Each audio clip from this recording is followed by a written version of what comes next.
There is a place where 3 continents breathe together, where the ancient earth holds its secrets close like a mother cradling her sleeping child.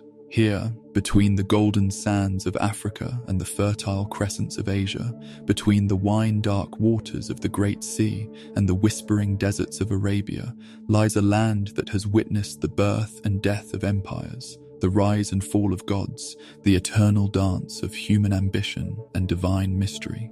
This is Canaan, the land between worlds.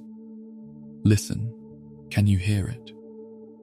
The mountains themselves seem to breathe, their limestone peaks catching the first light of dawn, like ancient altars still warm with forgotten prayers. The valleys cradle morning mist like memories of civilizations that once walked these paths, their footsteps worn smooth by time but never truly erased. The Mediterranean waves whisper against the shore, carrying stories from distant lands, Cyprus with its copper mines, Crete with its labyrinthine palaces, Egypt with its pyramid dreams reaching toward eternity. This narrow strip of earth, no larger than a poet's imagination, has been the crossroads of destiny for 3,000 years. Armies have marched across its hills like storms across the sky.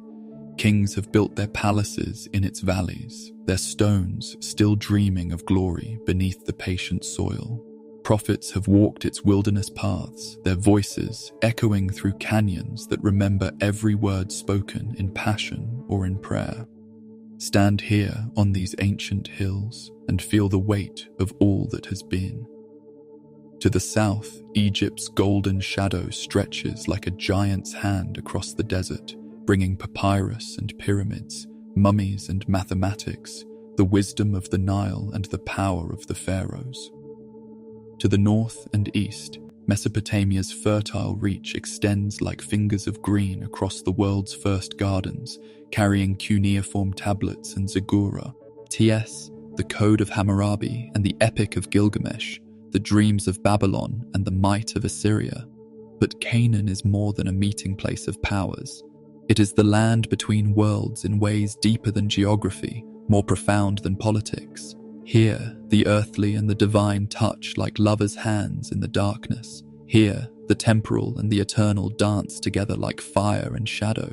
Here, the human story unfolds with all its beauty and tragedy, its triumph and its terrible cost. The rhythm of this land is older than memory, more constant than the stars. Empires rise like the morning sun, brilliant and blazing, casting long shadows across the valleys and hills. They build their cities of stone and cedar, their temples reaching toward heaven like prayers made manifest. They plant their vineyards and olive groves, their wheat fields golden as hope itself.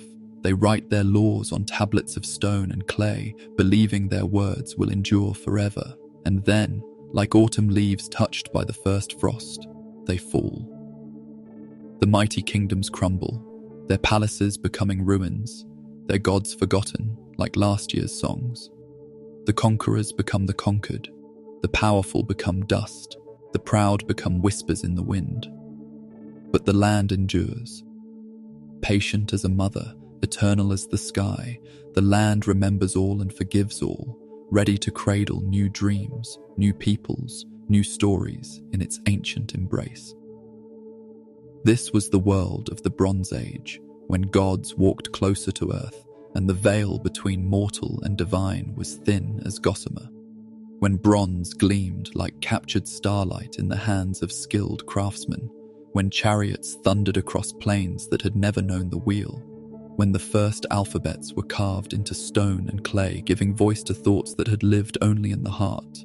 It was a world of city-states and kings, of merchants and warriors, of priests and prophets, a world where a man's word was his bond and his sword was his law, where women ruled as queens and goddesses, their wisdom as sharp as their beauty, their power as real as the bronze daggers at their sides, where children learned the stories of their ancestors around fires that burned with the same wood that had warmed their great-grandfathers, where the past lived in the present like a song that never ends. In this world, Canaan was the stage upon which the greatest dramas of human history would unfold. Here, farmers would become kings and shepherds would become conquerors. Here, Slaves would become prophets, and prophets would become legends. Here, the small and the great would struggle for the soul of the world, their battles echoing through the centuries like thunder in the hills. The land knew what was coming, in the whisper of wind through the olive groves, in the cry of hawks circling over the valleys, in the murmur of springs bubbling up from the deep earth. The future was already written. 3,000 years of human drama were about to begin. The rise of the Canaanites with their purple dye and cedar wood, their gods of storm and fertility, the coming of the Israelites with their invisible God and their revolutionary covenant, the march of Assyrians and Babylonians, Greeks and Romans, each leaving their mark on the eternal stone. But all of that was still to come. For now, in this moment before history begins, there was only the land itself, patient, eternal, dreaming. The hills rolled like sleeping giants beneath the sky. The valleys cupped the morning light like wine in golden bowls. The sea sang its ancient song against the shore, the same song it had sung since the world was young, the same song it would sing when the last empire had fallen and the last king had been exiled and forgotten. This is where our story begins, in the land between worlds, where the human heart meets the divine mystery, where the temporal touches the eternal, where every grain of sand holds the memory of all that has been and the promise of all that is yet to come. Here, in this narrow strip of earth that has been the crossroads of destiny for 3 millennia, the greatest story ever told is about to unfold. The land is waiting. The stage is set. The actors are gathering in the wings of history. And somewhere in the distance, barely visible in the morning mist, the first cities are beginning to rise like dreams made stone, reaching toward the sky with the eternal human hope that this time, this kingdom, this dream will last forever. The story of Canaan is about to begin. From the morning mist of time, they came, not as conquerors thundering across the plains, but as seeds carried on the wind, taking root in fertile valleys and beside flowing springs. The Canaanites, the children of the land itself, emerged from the earth like the first flowers of spring, their cities rising stone by stone, their civilization flowering like the almond trees that still bloom in the hills of their ancient homeland. Jericho was among the first to stir, the oldest city in the world, its walls rising from the desert floor like a mirage made real. 10,000 years before the pyramids dreamed of touching the sky, before Babylon was even a word whispered in the wind, Jericho stood guard over the Jordan Valley, its springs bubbling with the sweetest water in all the world. Here, in houses of sun-baked brick, the first Canaanites learned to plant grain instead of gathering it, to domesticate dreams instead of merely hunting them. But Jericho was not alone for long. Across the land, other cities began to wake like stars appearing in the twilight sky. Hazor rose in the north, vast and proud, its palaces sprawling across 25 acres of hill country, its kings ruling over 30,000 souls. To the west, along the coastal plain, cities caught the Mediterranean wind in their sails of commerce. Tyre and Sidon, Byblos and Ashkelon, their harbours filled with ships that carried the treasures of the world. And in the mountains, on a ridge that would one day be called holy by half the world, a small settlement began to grow around a spring. The Canaanites called it Jebus, but time would know it by another name, Jerusalem. Even then, in those early days, there was something different about this place, something that made pilgrims pause and priests whisper prayers. The very stones seemed to hum with an ancient music, as if the earth itself was singing. These were the cities of the First Kingdom, though kingdom is perhaps too grand a word for what they built. The Canaanites were not empire builders like the Egyptians or the Mesopotamians. They were something older, something more patient. They were the gardeners of civilization, tending their city-states like a farmer tends his vineyards, each settlement a pearl strung on the thread of trade routes that connected the world. In the temples of these ancient cities, the gods dwelt close to their people. El, the father of all gods, wise and bearded, his voice like thunder in the mountains. Baal, the storm lord, riding the clouds like a chariot, bringing rain to the thirsty earth and fertility to the waiting fields. Asherah, the mother goddess, her sacred groves whispering with the secrets of life and death, her wooden poles standing like prayers beside every altar.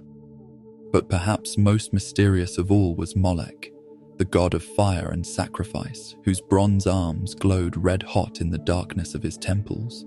The Canaanites believed that some gifts were too precious to keep, that love itself demanded the ultimate offering.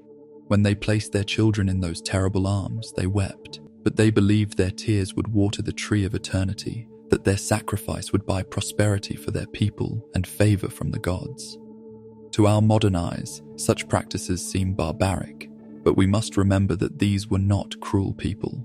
They were farmers and craftsmen, poets and merchants, mothers and fathers who loved their children as deeply as any parent has ever loved. They simply lived in a world where the boundary between the sacred and the profane was thin as morning mist, where every act carried cosmic significance, where the gods demanded not just worship but participation in the great drama of existence. The rhythm of their lives followed the ancient patterns, the cycles of planting and harvest, the festivals that marked the turning of the seasons, the rituals that kept the world in balance. In spring, they celebrated the resurrection of Baal, who died each winter and rose again with the rains. In summer, they honored the marriage of earth and sky, the sacred union that brought forth grain and wine and oil. In autumn, they gathered for the festival of ingathering, when the year's work was complete and the storehouses were full. Their cities hummed with the sound of commerce and craft. In the workshops of Tyre, skilled artisans boiled murex shells to extract the purple dye that would make their cities famous throughout the ancient world. A pound of this royal purple was worth more than a pound of gold, and the secret of its making was guarded more jealously than any treasure. Phoenician purple would dress the emperors of Rome, the kings of Persia, the pharaohs of Egypt, all from the humble sea snails gathered along the Canaanite coast. In the mountains of Lebanon, lumberjacks felled the mighty cedars that would build the temples of Solomon, the palaces of Babylon, the ships that carried civilization across the wine-dark sea. These trees grew for 1,000 years before the axe touched them, their wood so fragrant and enduring that it was called the timber of the gods. The sound of their falling echoed through the valleys like the last words of giants, but the Canaanites knew that some things must be sacrificed so that greater things might be built. The metallurgy of the Canaanites was the envy of the world. They were among the first to master the art of mixing copper and tin to create bronze, that magical alloy that was harder than either metal alone.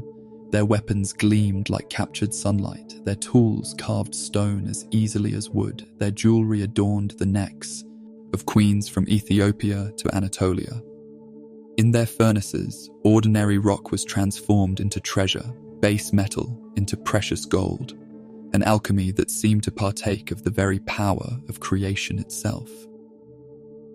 But perhaps their greatest achievement was the gift of writing. The Canaanites took the complex hieroglyphs of Egypt and the intricate cuneiform of Mesopotamia and distilled them into something revolutionary, an alphabet. 22 simple letters that could capture any sound, any word, any thought. They carved these letters into stone and clay, inked them onto papyrus and parchment, and thereby gave voice to the human soul in a way that would echo through all the ages to come. Their merchants carried this alphabet along the trade routes that connected the world, from the amber forests of the Baltic to the spice markets of India. Phoenician traders established colonies throughout the Mediterranean, in Sicily and Sardinia, in Spain and North Africa, even beyond the Pillars of Hercules to the Atlantic shores. Wherever they went, they carried not just goods but ideas, not just products but culture, not just wealth but wisdom. Yet for all their achievements, the Canaanites remained a people rooted in the soil of their homeland. They might trade with distant lands, but their hearts belonged to the hills and valleys where their ancestors were buried, where their gods dwelt in sacred groves and on high places, where every spring and every stone held memories older than writing. They were not perfect, these first children of the land. Their cities sometimes warred with one another. Their kings could be proud and cruel. Their religious practices included customs that would horrify later generations. But they were the first to call this land home, the first to see its potential, the first to plant the seeds of civilization in its fertile soil. In the end, they were gardeners, patient, persistent, rooted in the earth they loved. They built not for conquest, but for continuity, not for glory, but for their children's children. They understood something that later empires would forget, that true wealth lies not in the gold you can take from the earth, but in the life you can coax from it. Not in the cities you can conquer, but in the communities you can nurture. The Canaanite dawn was breaking, and its light would shine on the world for 1,000 years. But even as their cities flourished and their trade routes spread across the world, shadows were gathering on the horizon. To the south, the great river was stirring, and the children of the Nile were beginning to dream of empire. The age of innocence was ending. The time of the Pharaohs was about to begin. The morning of Canaan's innocence ended not with thunder, but with the soft sound of sandaled feet on stone. From the south came the armies of the Pharaohs, their bronze spears glinting like stars in the desert sun, their chariots rolling across the land like fate itself made manifest. The age of the god-kings had begun, and the small cities of Canaan would learn what it meant to live in the shadow of empire. It began with Thutmose III, the Napoleon of ancient Egypt, whose armies swept northward like the Nile in flood. The Pharaoh's scribes called him the conqueror of conquerors, and his victories were carved in stone on the walls of Karnak for all eternity to read. At Megiddo, the great fortress that guarded the passes between Egypt and Mesopotamia, he won a battle that would echo through the ages. The Canaanite kings who had dared to resist were scattered like leaves before the wind. Their cities opened like flowers to the Egyptian sun. But this was not the brutal conquest of barbarians. The Egyptians came as civilizers, or so they claimed. They brought with them the wisdom of the Nile, mathematics and medicine, engineering and astronomy, the art of writing in beautiful hieroglyphs that seemed to capture the very essence of things. They built roads that connected the Canaanite cities to the great empire of the south, establishing a network of trade and communication that would bind the region to Egypt for centuries to come. The Canaanite cities found themselves transformed into vassals, their kings reduced to governors who ruled at the pleasure of the pharaoh.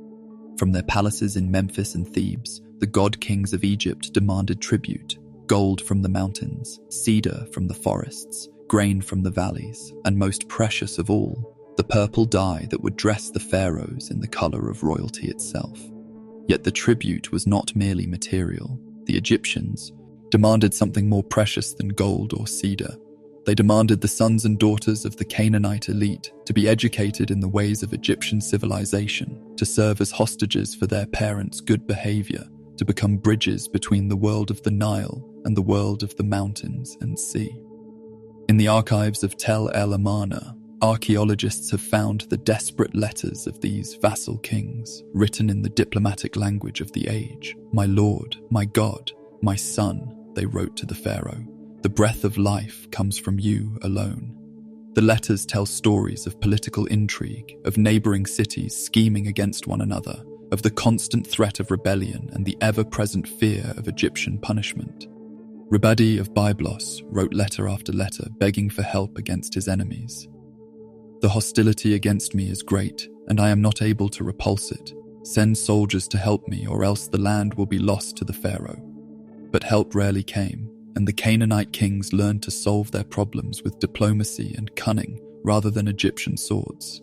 The great pharaoh Ramesses II, who called himself the Great Ancestor, turned the Canaanite cities into staging grounds for his wars against the Hittites. His armies marched north through the passes of Lebanon, their banners streaming in the wind, their war cries echoing off the mountains.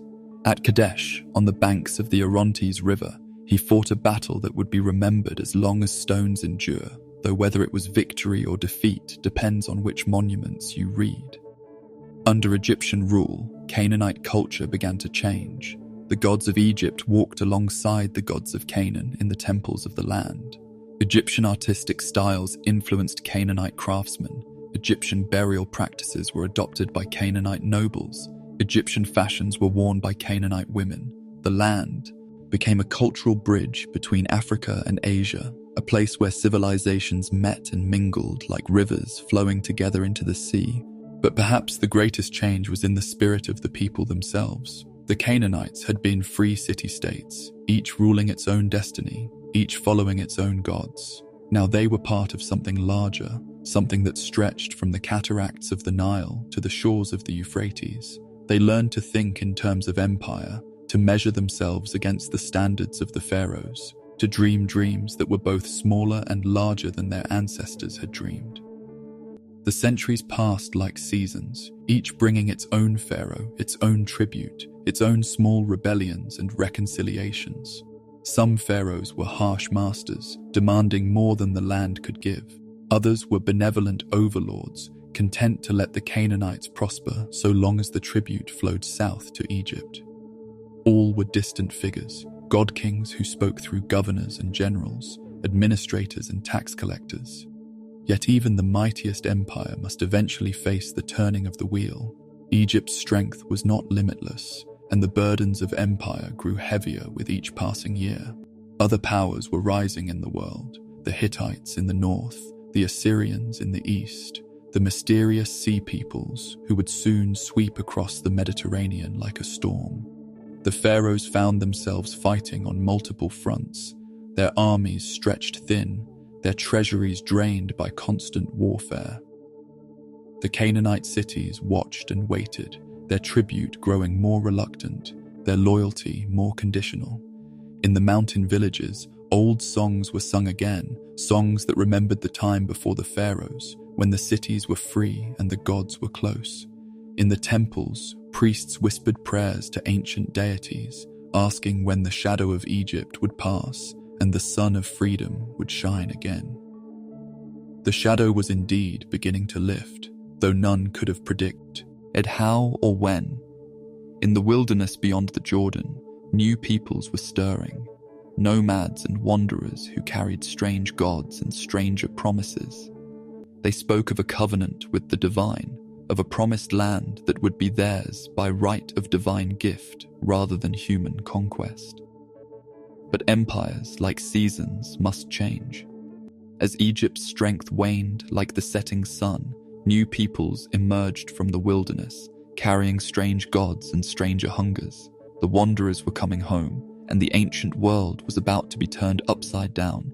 They came not as an army, but as a people, not as conquerors seeking plunder, but as wanderers seeking home. From the wilderness beyond the Jordan, from the burning sands of Sinai, from the memory of slavery in the brickfields of Egypt, they came, the children of Israel, carrying with them the most revolutionary idea the ancient world had ever known, that there was only one God, and that this God had chosen them for a purpose that would echo through all the ages to come.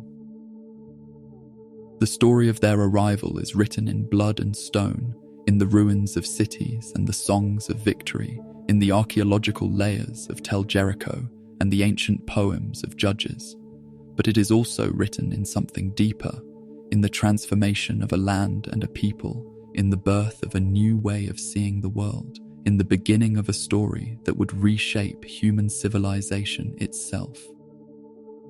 Joshua stood on the banks of the Jordan, the brown waters swirling at his feet, and looked across at the promised land.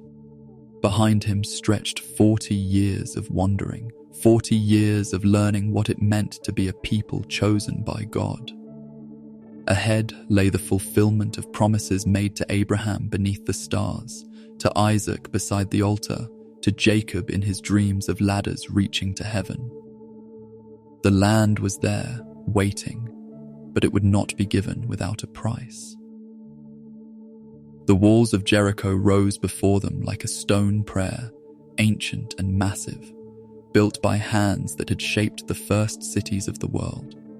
For 7 days, the Israelites marched around those walls, their footsteps wearing a path in the dust, their faith wearing a path in their hearts. On the seventh day, when the trumpets sounded and the people shouted, the walls came tumbling down, not by human strength, but by the power of the God who had brought them out of Egypt with a mighty hand and an outstretched arm. But Jericho was only the beginning. City after city fell before the Israelite advance. Ai with its king hanged on a tree, Hazor with its palaces burned to ash, Lachish with its walls torn down stone by stone. The Canaanite kings who had grown comfortable under Egyptian rule suddenly found themselves facing an enemy unlike any they had known. Not professional soldiers fighting for pay, but farmers and shepherds fighting for their promised inheritance. Yet the conquest was not as simple as the biblical narratives might suggest. Archaeological evidence tells a more complex story. Some cities destroyed by fire, others abandoned peacefully, still others showing continuous occupation with gradual cultural change. The Israelites did not sweep across the land like a conquering army, but rather infiltrated it like water seeping into soil, sometimes violently, sometimes peacefully, always persistently. The real revolution was not military, but spiritual. The Israelites brought with them a God who could not be seen, who would not be represented by carved images, who demanded not just worship but justice, not just sacrifice but righteousness. In a world where every city had its patron deity, where every nation claimed divine favor, the Israelites proclaimed that there was only one God, and that this God ruled over all nations, all peoples, all creation itself. The clash of worldviews was profound and painful. The Canaanites saw the divine in every tree and stone, in every spring and hilltop, in the cycles of fertility and death that governed their agricultural lives. Their gods were intimate and accessible, dwelling in temples and sacred groves, speaking through priests and prophets, demanding sacrifices that maintained the cosmic order.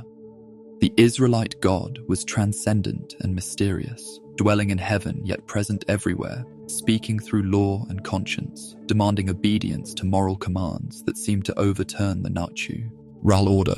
The period of the Judges was a time of chaos and heroism, of backsliding and redemption, of the slow and painful process by which a collection of tribes became a people. The pattern was always the same. The Israelites would abandon their God and adopt the ways of their neighbors. Disaster would follow. They would cry out for deliverance, and God would raise up a judge to save them, only for the cycle to begin again. Deborah the prophetess sat beneath her palm tree, dispensing justice and wisdom, her voice carrying the authority of divine command. When the Canaanite king Jabin oppressed the Israelites with his 900 chariots of iron, she called upon Barak to lead the people to victory. At the Battle of Mount Tabor, the stars themselves seemed to fight for Israel, and the mighty general Sisera fled on foot, only to die at the hands of a woman named Jael, who drove a tent peg through his temple as he slept. Gideon threshed wheat in secret, hiding from the raiders who swept down from the east like locusts. When the angel of the Lord appeared to him, calling him a mighty warrior, Gideon could only laugh. He was the least in his father's house, and his clan was the weakest in Manasseh. But God delights in choosing the weak to confound the strong, and with only 300 men, Gideon routed the armies of Midian, their confusion turning them against one another in the darkness. And then there was Samson, the great judge whose strength was in his hair and whose weakness was in his heart. He fought the Philistines single-handedly, slaying 1,000 with the jawbone of a donkey, carrying away the gates of Gaza, pulling down the temple of Dagon upon his enemies and himself. His story is one of tragic heroism, of great gifts squandered and great purposes unfulfilled, of the price of compromise with the enemies of God. But the greatest threat to Israel came not from external enemies, but from internal corruption. The book of Judges ends with the haunting refrain, "In those days there was no king in Israel. Everyone did what was right in his own eyes." The absence of central authority led to moral chaos, to the kind of stories that are too dark to tell around children's fires. Stories of civil war and tribal vengeance, of sacred oaths broken and innocent bloodshed. The Philistines, meanwhile, were growing stronger. These sea peoples had swept down from the north, bringing with them iron weapons and military organization that made them formidable opponents. They established a confederation of 5 cities along the coastal plain: Gaza, Ashkelon, Ashdod, Gath, and Ekron, each ruled by a lord, each contributing to their common military strength. They brought with them the secrets of ironworking, which gave them a technological advantage over the bronze-using Israelites. More than that, they brought with them a different vision of civilization. Where the Israelites were farmers and shepherds, the Philistines were warriors and craftsmen. Where the Israelites worshipped an invisible god, the Philistines served gods of war and fertility whose images filled their temples. Where the Israelites were organized by tribes and clans, the Philistines were organized by cities and military units. The pressure was mounting. The Israelites were being squeezed between the Philistines on the west, the Ammonites on the east, and various other peoples on all sides. They were learning the hard lesson that freedom requires not just divine promise, but human organization, not just faith, but effective government, not just individual heroism, but collective discipline. The age of the judges was ending. The people were crying out for a king, not knowing that kingdoms, once born, carry within them the seeds of their own destruction. But perhaps that was inevitable. Perhaps the dream of a people ruled directly by God was too perfect for this imperfect world. Perhaps the time had come for compromise, for the messy business of human government, for the glory and tragedy of kingship. The storm clouds were gathering, and in the thunder, a new voice was beginning to be heard, the voice of Samuel the prophet, who would anoint the first king of Israel and thereby change the course of history forever. In the hill country of Ephraim, in the shadow of the tabernacle at Shiloh, a child was born whose mother had wept for him before the altar of the Lord. Hannah had made a vow in her desperation. If God would give her a son, she would give him back to God's service. The child was Samuel, and he would become the bridge between the age of judges and the age of kings, the last of the old order and the first of the new. Samuel grew up in the presence of the Ark of the Covenant, learning the ways of God from Eli the high priest. One night, as he slept in the tabernacle, a voice called his name. 3 times he ran to Eli, thinking the old priest had called him. Only when Eli realized what was happening did Samuel understand. The Lord himself was speaking, calling him to a prophetic ministry that would reshape the destiny of his people.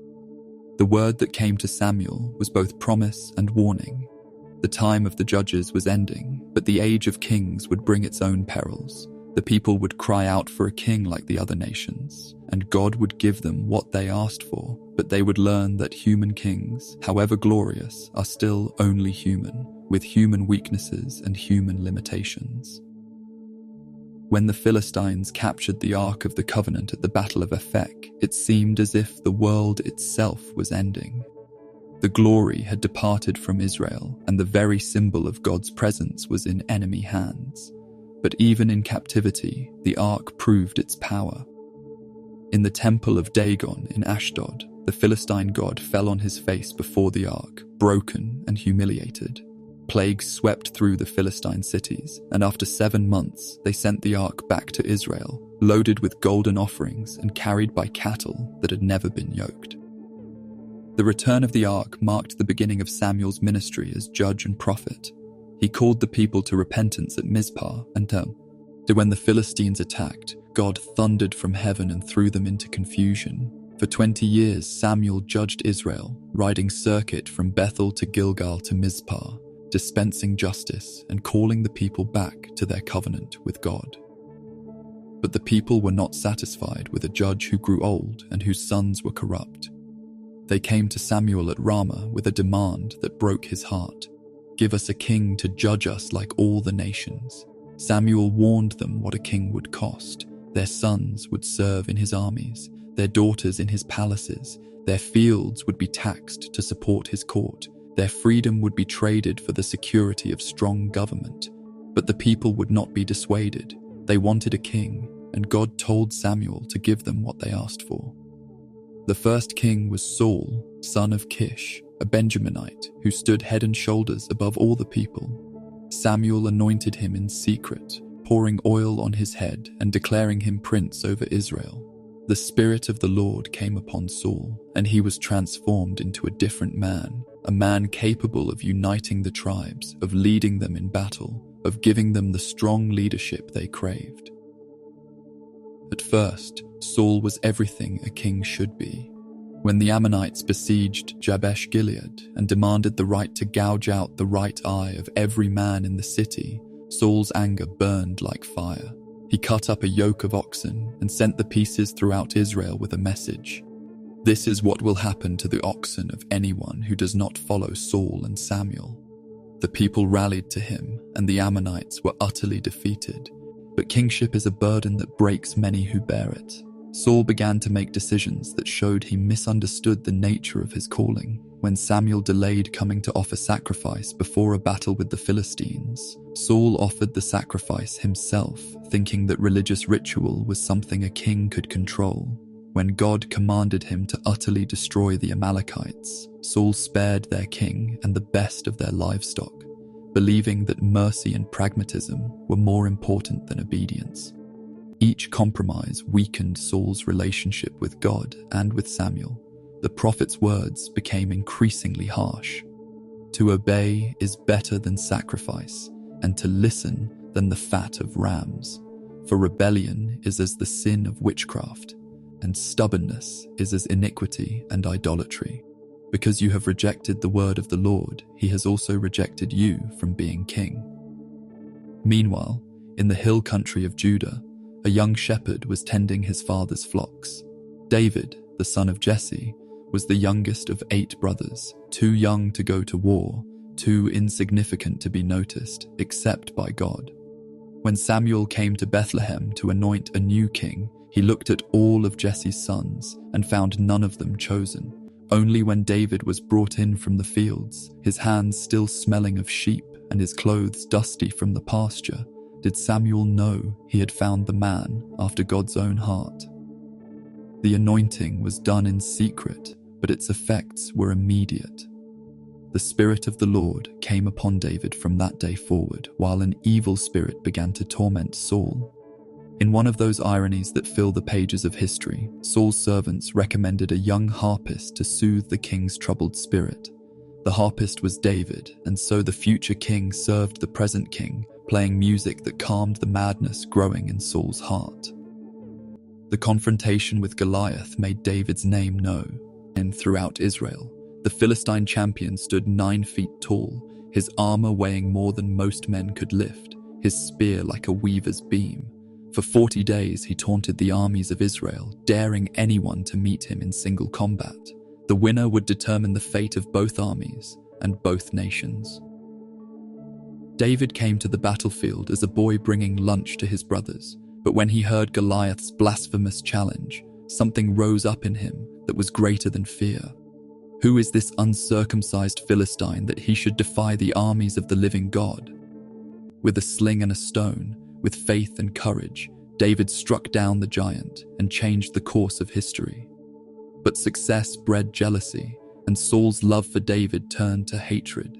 The women of Israel sang, "Saul has slain his thousands, and David his 10,000s." And from that day forward, Saul eyed David with suspicion. The story of their relationship became one of the great tragic tales of the ancient world, the older king consumed by jealousy, the younger king waiting patiently for his time, both caught in a web of fate that neither could escape. David's years as a fugitive were a school of leadership. In the wilderness of Judah, he gathered around him a band of men who were desperate, in debt, or discontented. 400 men became 600, and 600 became a private army. They were not the cream of Israelite society, but they were bound to David by loyalty and love, and they would form the core of his kingdom. Twice, David had the opportunity to kill Saul and claim the throne by violence. At En-Gedi, he cut off a corner of Saul's robe as the king slept in a cave. At Ziph, he crept into Saul's camp and took his spear and water jar. Each time, he spared the king's life, saying, "The Lord forbid that I should stretch out my hand against the Lord's anointed." His restraint was not weakness, SS but strength, the self-control of a man who trusted God's timing more than his own ambition. The end came at Mount Gilboa, where Saul and his sons fell before the Philistine armies. The first king of Israel died as he had lived in his final years, tormented, desperate, cut off from the God he had once served. When David heard the news, he tore his clothes and wept, composing a lament that captures both the tragedy of Saul's fall and the nobility of his memory. How are the mighty fallen? Tell it not in Gath, proclaim it not in the streets of Ashkelon, lest the daughters of the Philistines rejoice. David's rise to power was gradual and careful. First he was anointed king over Judah in Hebron, while Saul's son Ishbosheth ruled the northern tribes. For 7 years, the kingdom was divided, brother fighting brother, until Ishbosheth's murder opened the way for David to unite all Israel under his rule. His first great act as king was the capture of Jerusalem. The Jebusite city had stood unconquered for centuries, protected by its hilltop position and strong walls. But David's men found a way through the water tunnel, and the city fell. More than a military victory, this was a stroke of political genius. Jerusalem belonged to no tribe, stood on the border between north and south, and could serve as a neutral capital for the United Kingdom. David's second great act was bringing the Ark of the Covenant to Jerusalem. With music and dancing, with sacrifices and celebration, the Ark was carried up to the city of David. When Michal, Saul's daughter and David's wife, criticized him for dancing before the Ark with such abandon, David replied, "I will be even more undignified than this, and I will be humble in my own sight." The king who danced before the ark was a king who understood that all earthly power is ultimately subject to divine authority. Under David's rule, Israel became a major power in the ancient Near East. His armies conquered the Philistines, the Moabites, the Ammonites, the Arameans, and the Edomites. Tribute flowed into Jerusalem from subjugated peoples, and the kingdom's borders extended from the river of Egypt to the Euphrates. David was not just a local chieftain, but a king whose name was known in the courts of Egypt and Mesopotamia. But David's greatest achievement was not military, but spiritual. He was the sweet psalmist of Israel, the man who gave voice to the human soul's deepest longings and fears. The psalms attributed to him capture every emotion of the human heart: joy and sorrow, faith and doubt, praise and lament. When he sang, "The Lord is my shepherd, I shall not want," he spoke words that would comfort countless millions across the centuries. Yet David was also a man of blood, a warrior king whose hands were stained with the violence necessary to build and maintain his kingdom. When he desired Bathsheba, the wife of Uriah the Hittite, he committed adultery and then murder to cover his sin. The prophet Nathan confronted him with a parable about a rich man who stole a poor man's lamb, and David's cry of repentance, "I have sinned against the Lord," became the model for all who seek forgiveness. The price of David's sin was high. The sword never departed from his house, and his later years were marked by rebellion and civil war. His son Absalom, beautiful and charismatic, raised a revolt that drove David from Jerusalem and divided the kingdom. The old king fled across the Jordan, weeping as he went, betrayed by his own son, yet still loving him.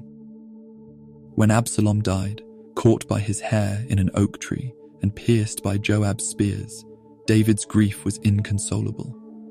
"O my son Absalom, my son Absalom, would I had died instead of you, O Absalom, my son, my son."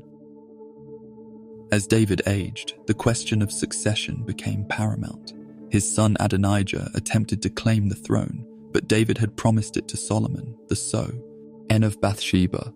In a dramatic scene, the old king summoned his strength one last time to ensure Solomon's anointing. The trumpet sounded, the people shouted, and Solomon became king while David still lived. Solomon's reign was the golden age of Israel, a time when the kingdom reached its greatest extent and prosperity. The young king asked God for wisdom rather than riches, and God gave him both. His wisdom became legendary. When two women claimed the same baby, Solomon's threat to divide the child revealed the true mother's love. His court became a center of learning and culture, attracting visitors from around the world. But Solomon's greatest achievement was the temple, the house of God that David had planned but been forbidden to build. For 7 years, the sound of hammers and chisels echoed through Jerusalem as the most beautiful building in the world rose on Mount Moriah. The temple was built of stone and cedar, decorated with gold and precious stones, designed to be a dwelling place for the invisible God of Israel. The dedication of the temple was the high point of Israelite history. Solomon's prayer filled the building with the glory of God, and fire came down from heaven to consume the sacrifices. For a moment, it seemed as if heaven and earth had met, as if the dream of a people ruled by God had become reality. But the glory came at a price. Solomon's building projects required forced labor, and the tribes of Israel groaned under the burden of taxation and conscription. His love of foreign wives led to the introduction of foreign gods, and the high places of Israel were polluted with idolatry. The king who had built the temple to the one true God ended his days burning incense to the gods of his wives. The seeds of division were sown in Solomon's reign, though the harvest would not come until after his death. The northern tribes, always jealous of Judah's prominence, grew out, increasingly resentful of Solomon's policies. The prophet Ahijah met Jeroboam, one of Solomon's officials, on the road and tore his garment into 12 pieces, giving 10 to Jeroboam as a sign that he would rule over 10 tribes of Israel. When Solomon died, he was buried in the city of David, and his son Rehoboam prepared to take the throne. But the united kingdom that David had built and Solomon had glorified was about to tear itself apart. The golden age was ending, and the age of division was about to begin. Gold, however bright, cannot bind a kingdom built on ancient tribal memories. As Solomon's body cooled in its royal tomb, the kingdom he had built began to tear itself apart, like a garment worn too thin by the weight of its own glory. The death of Solomon marked the end of an age. As his body lay in state in the palace he had built with cedar and gold, the kingdom he had forged began to fracture along lines as old as the tribes themselves. The weight of his glory had grown too heavy for the nation to bear. Rehoboam, Solomon's son, stood before the assembled elders at Shechem, that ancient place where Abraham had first built an altar to his God. The people's petition was simple. Your father made our yoke heavy. Now therefore lighten the hard service of your father and his heavy yoke that he put on us, and we will serve you. But young kings often mistake harshness for strength. Rehoboam's answer rang out like a sword drawn from its sheath. My father made your yoke heavy, but I will add to your yoke. My father disciplined you with whips, but I will discipline you with scorpions. The words fell like stones into still water, and the ripples spread outward into rebellion. What portion have we in David? The northern tribes cried.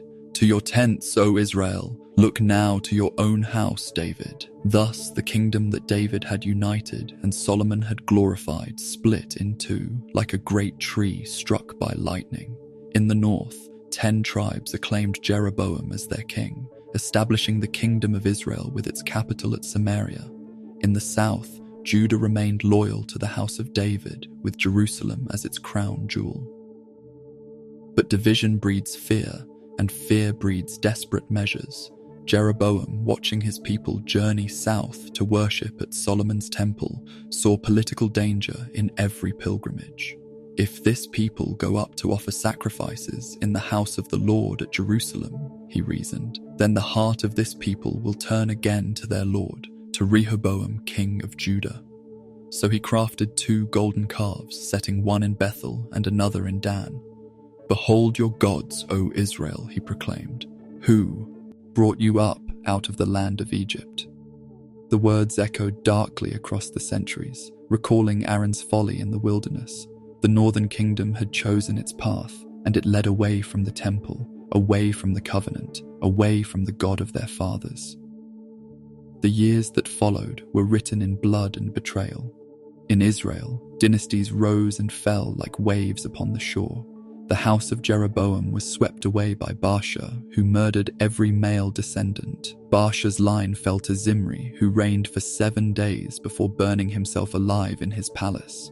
Omri seized the throne and built Samaria as his capital, a city that would endure longer than his dynasty, but it was Omri's son Ahab who would cast the longest shadow over Israel's story. He married Jezebel, daughter of the king of Sidon, and with her came the worship of Baal, the storm god of the Canaanites.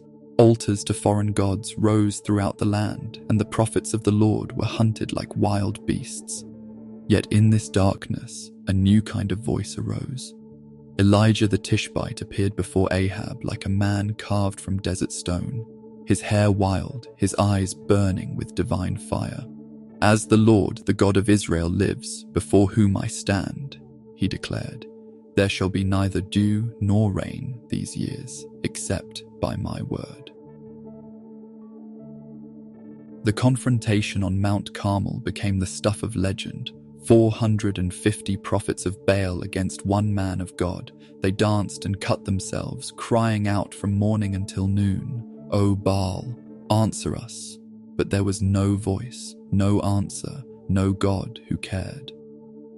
Then Elijah built his altar, laid his sacrifice, and called upon the Lord. Fire fell from heaven, consuming not only the offering, but the stones of the altar and the very water that had been poured upon it. The people fell on their faces, crying, "The Lord, He is God. The Lord, He is God." In the south, Judah's kings walked a different path, though not always a straighter one. The house of David endured, its lamp never entirely extinguished, but it flickered often in the wind of foreign alliances and domestic apostasy. Rehoboam saw Jerusalem itself plundered by Pharaoh Shishak, the golden shields of Solomon carried away to Egypt, replaced by bronze, a symbol of diminished glory. The two kingdoms that should have been brothers became bitter enemies. They fought over border towns and trade routes, over water rights and ancient grudges. The Arameans of Damascus, seeing opportunity in division, pressed from the north. Kings of Israel and Judah sometimes allied against common enemies, sometimes turned their swords against each other. Meanwhile, the people suffered. The poor grew poorer, while the rich built summer houses and winter houses, houses of hewn stone and ivory beds. Justice was perverted in the gates, and the widow and orphan cried out for help that did not come.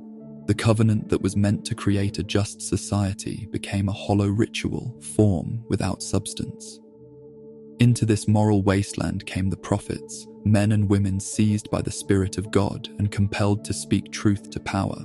Amos, a shepherd from Tekoa, thundered against the wealthy of Samaria. "You who oppress the poor and crush the needy, hear this word." Hosea married a prostitute at God's command, living out in his own flesh the story of Israel's unfaithfulness to her divine husband. The prophets spoke of judgment coming, of nations that would serve as God's instruments of correction. They pointed to the rising power of Assyria, where kings boasted of their conquests and decorated their palaces with reliefs of impaled enemies. The lion of Mesopotamia was stirring, and its roar would soon shake the mountains of Israel. Yet even in their warnings, the prophets held out hope. They spoke of a remnant that would return, of a new David who would arise, of a day when swords would be beaten into plowshares and the wolf would lie down with the lamb. The kingdom might be divided, but the promises of God remained whole. As the 8th century before Christ drew to a close, the political situation in the Levant grew increasingly precarious. The Assyrian war machine, perfected under Tiglath-Pileser III, cast its shadow across the region. Tribute flowed from vassal states to Nineveh, and those who refused to pay faced the terrible efficiency of Assyrian siege warfare. The northern kingdom of Israel, caught between the hammer of Assyria and the anvil of its own internal divisions, began to crumble.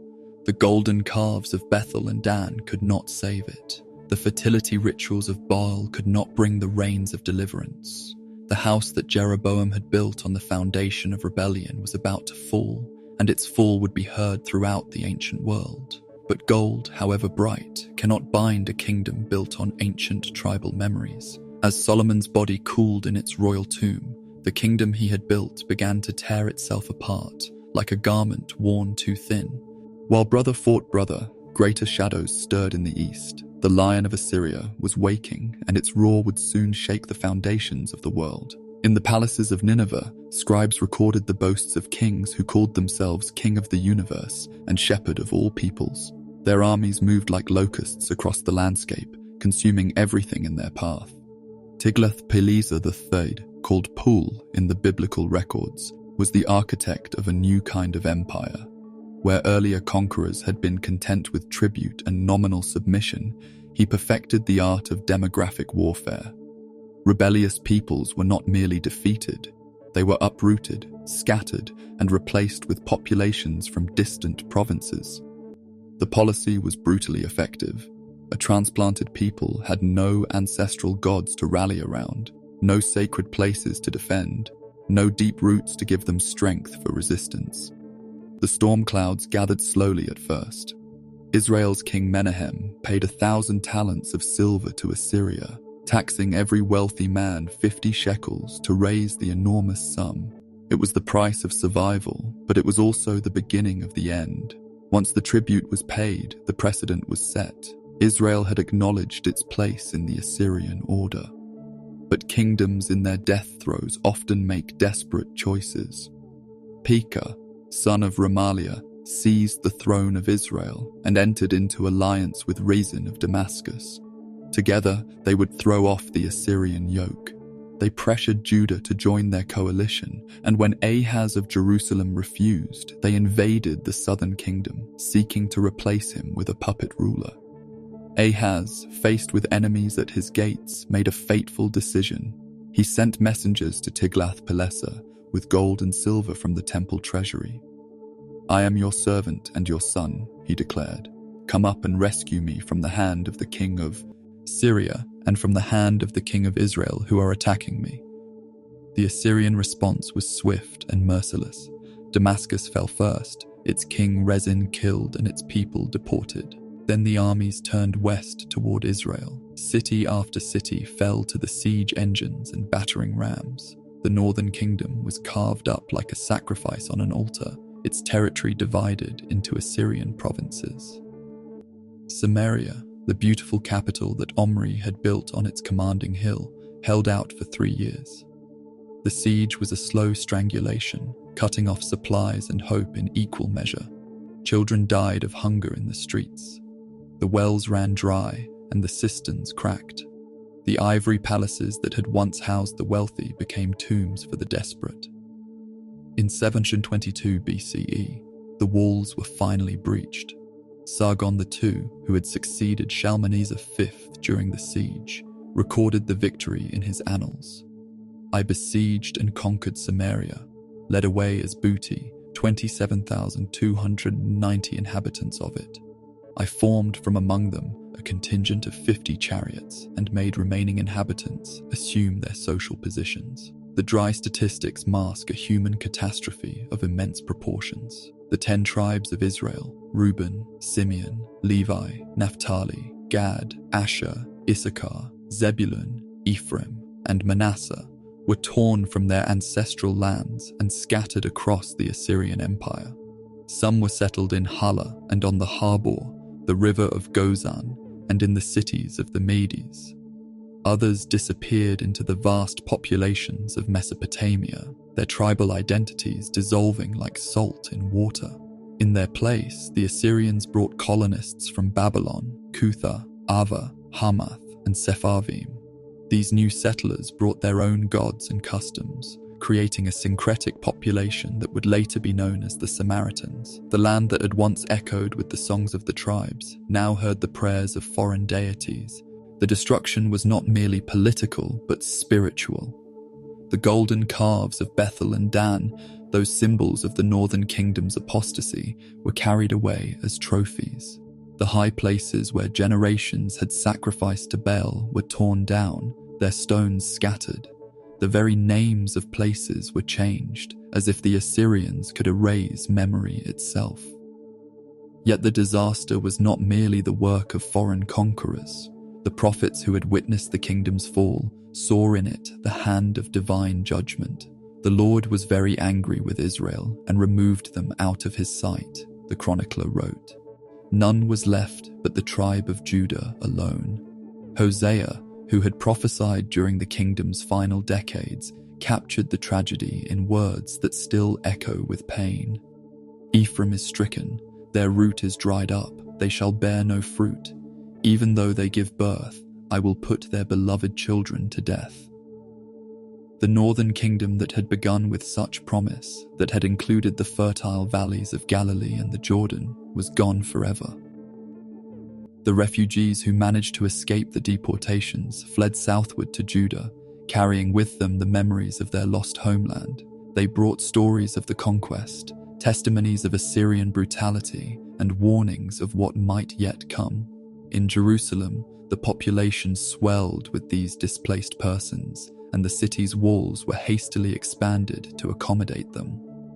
The fall of Samaria sent shockwaves throughout the ancient world. Here was a kingdom that had endured for 2 centuries, that had built magnificent cities and controlled important trade routes, that had fielded armies and made alliances with great powers. If Israel could fall, what kingdom was safe? In Judah, King Hezekiah drew the obvious lessons. He strengthened Jerusalem's fortifications, dug the famous tunnel that brought water from the Gihon spring inside the city, high walls, and prepared for the storm that would surely come. The northern kingdom was gone, but the southern kingdom would not go quietly into the night. The Assyrian Empire had reached its zenith, stretching from the Persian Gulf to the borders of Egypt. Its capital, Nineveh, was the largest city in the world, its walls so broad that 3 chariots could ride abreast along their top.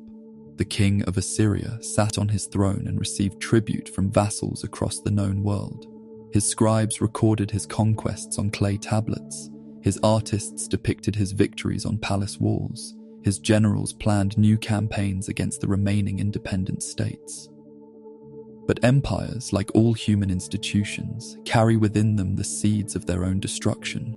The very efficiency that made Assyrian rule possible also made it brittle. The system depended on constant expansion, ever-increasing tribute, and the perpetual threat of overwhelming force. When expansion stopped, when tribute became harder to collect, when the army suffered defeats, the entire structure would begin to collapse. For now, though, the Assyrian eagle soared unchallenged. The northern kingdom vanished like morning mist, its people scattered to the winds of history.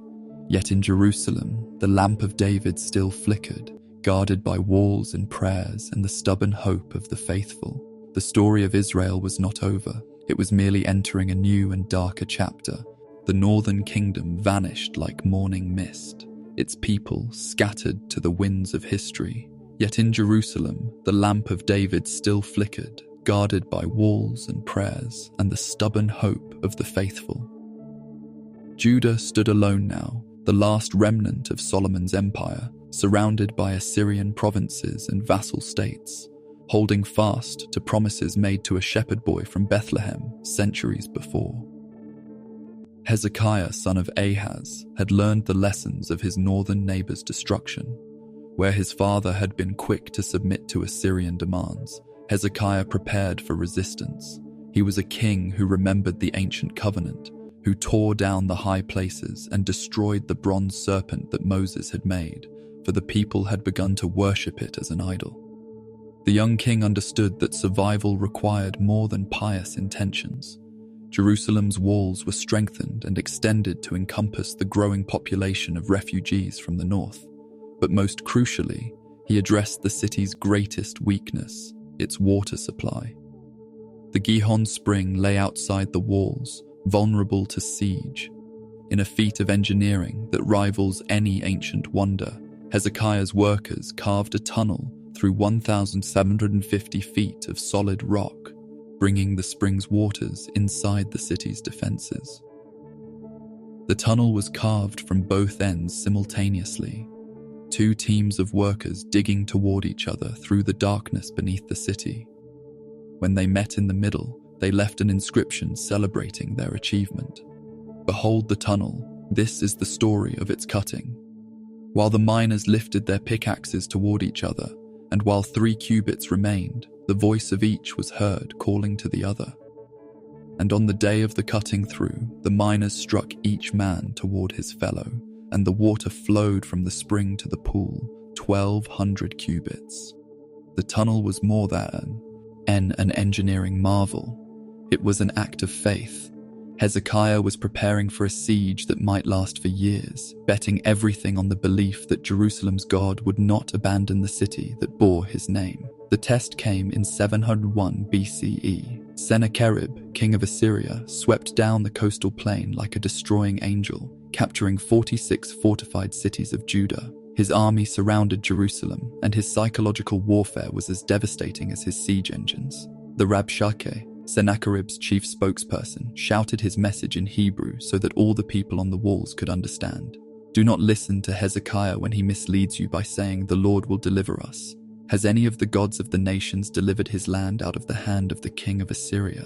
Where are the gods of Hamath and Arpad? Where are the gods of Sepharvaim?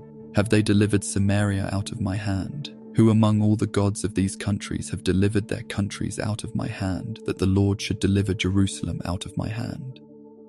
The words struck like arrows into the hearts of the defenders. The Rabshakeh spoke truth. No god had yet withstood the might of Assyria. The deities of conquered nations had been carried away as trophies, their temples destroyed, their priests scattered. Why should the God of Israel be different? But in the midst of despair, a voice arose that would echo through the centuries.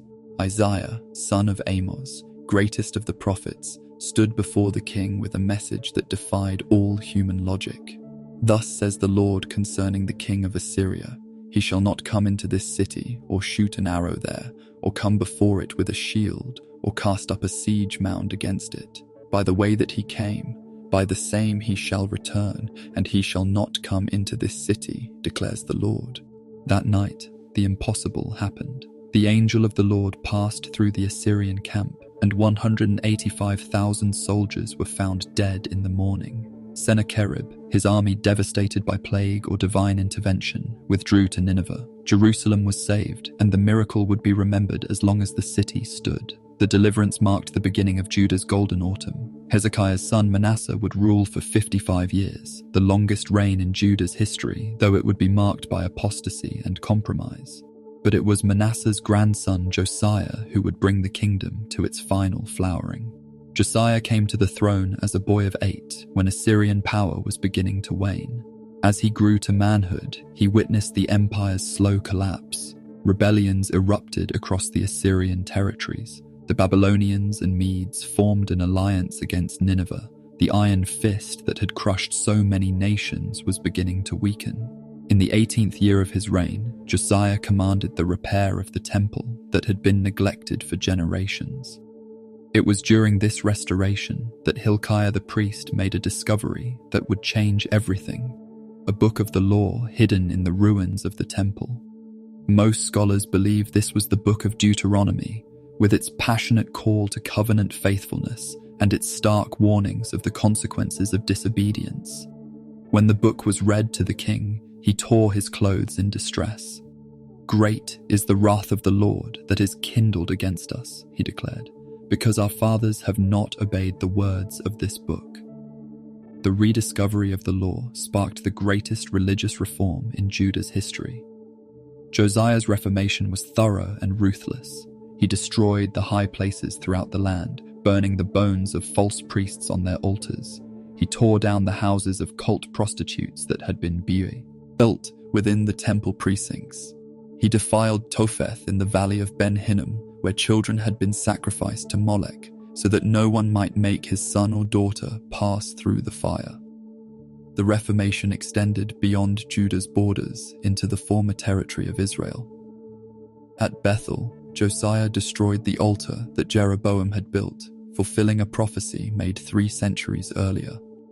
He scattered the ashes of the golden calf and burned the bones of the false priests, symbolically cleansing the land of its ancient apostasy.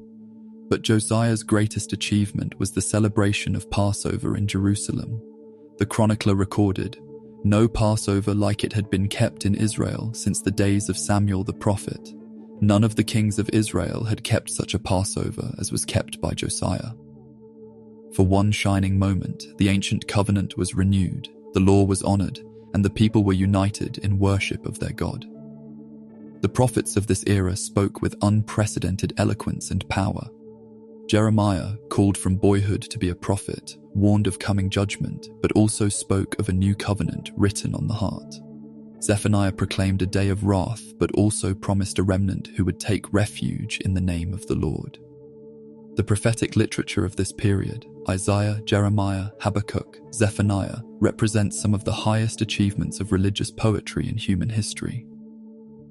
Yet even as Judah experienced its religious renaissance, the geopolitical situation was becoming increasingly dangerous. The Assyrian Empire, weakened by internal strife and external pressures, was crumbling. In 612 BCE, Nineveh fell to the combined forces of Babylon and Media, and the great city that had terrorized the ancient world for centuries was destroyed so thoroughly that its location was forgotten for over 2 millennia.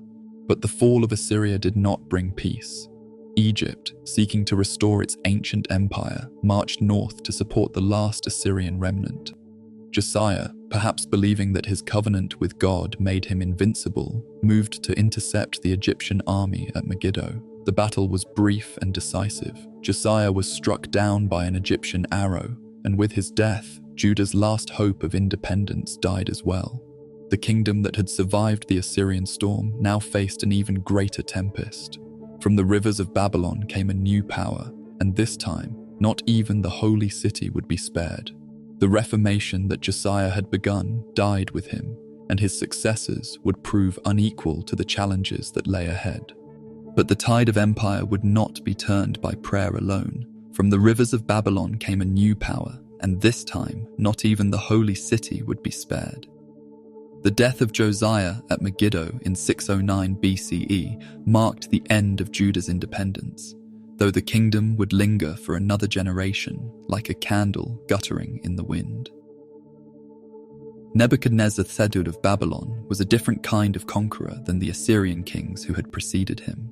Where they had been content to extract tribute and terrorize their subjects, he was an empire builder who thought in terms of generations and centuries. The Hanging Gardens of Babylon, one of the 7 wonders of the ancient world, were said to be his creation, built for a homesick wife who longed for the mountains of her homeland.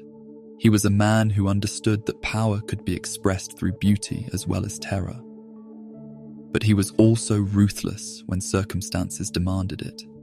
When Jerusalem rebelled against his authority, he responded with the full weight of Babylonian military might. The siege of Jerusalem began in January 588 BCE, and for 18 months, the city endured the slow agony of starvation and disease. Jeremiah, the weeping prophet, walked the streets of the doomed city, proclaiming a message that no one wanted to hear. Surrender was the only path to survival.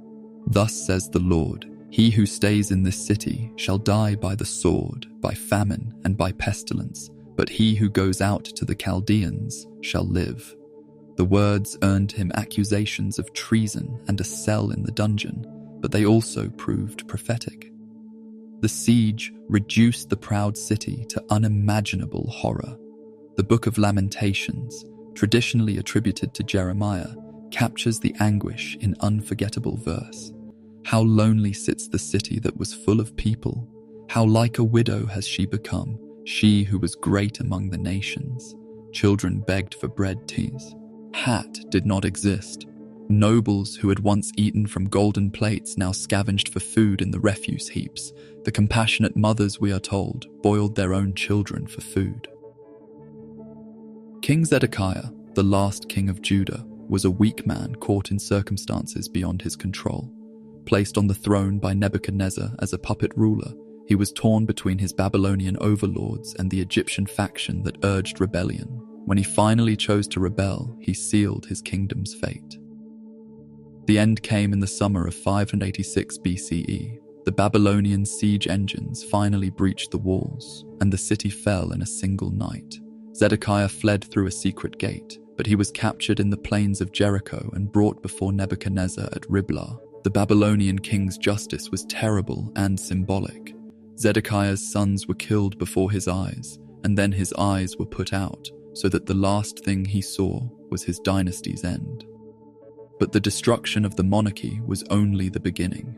The temple, that magnificent structure built by Solomon and restored by generations of kings, was stripped of its treasures and then burned to the ground. The bronze pillars that had stood at its entrance, Jachin and Boaz, were broken up and carried away to Babylon.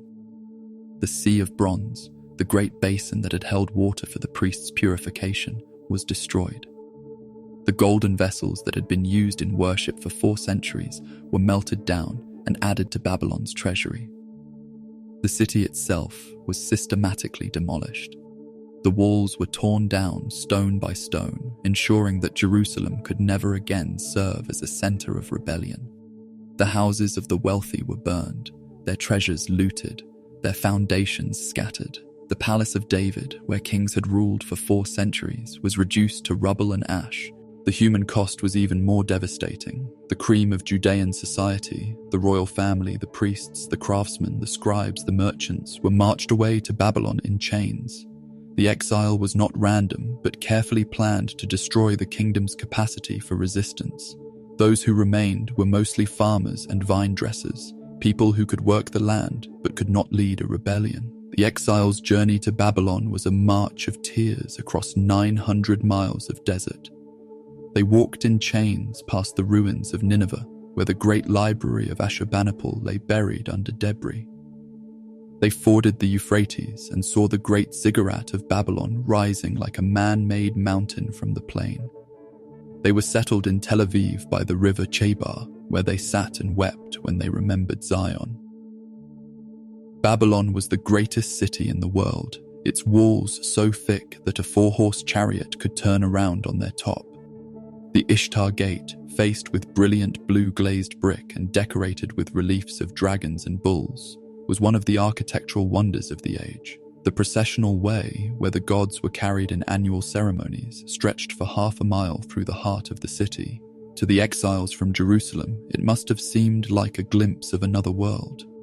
Yet in this alien environment, something unprecedented happened. Instead of disappearing into the mass of humanity as the northern tribes had done, the exiles from Judah maintained their identity. They gathered in communities, preserved their traditions, and began to develop new forms of religious expression that did not depend on the temple or the land. The synagogue, the house of study and prayer, was born in Babylon. The scribes who had once copied royal decrees now turned their attention to preserving and interpreting the sacred texts. The oral traditions that had been passed down through generations were codified and expanded. The Hebrew Bible, as we know it today, took shape in the exile community. Ezekiel, the priest-prophet who had been taken to Babylon in the first deportation, became the spiritual leader of the exiles. His visions were wild and sometimes terrifying. Wheels within wheels, creatures with 4 faces, a valley of dry bones coming to life. But through these strange images, he proclaimed a message of hope. God had not abandoned his people. The glory of the Lord had departed from the temple, but it would return. The nation would be restored, and the dry bones would live again. The anonymous prophet we call 2nd Isaiah, writing near the end of the exile, proclaimed the most radical message of all.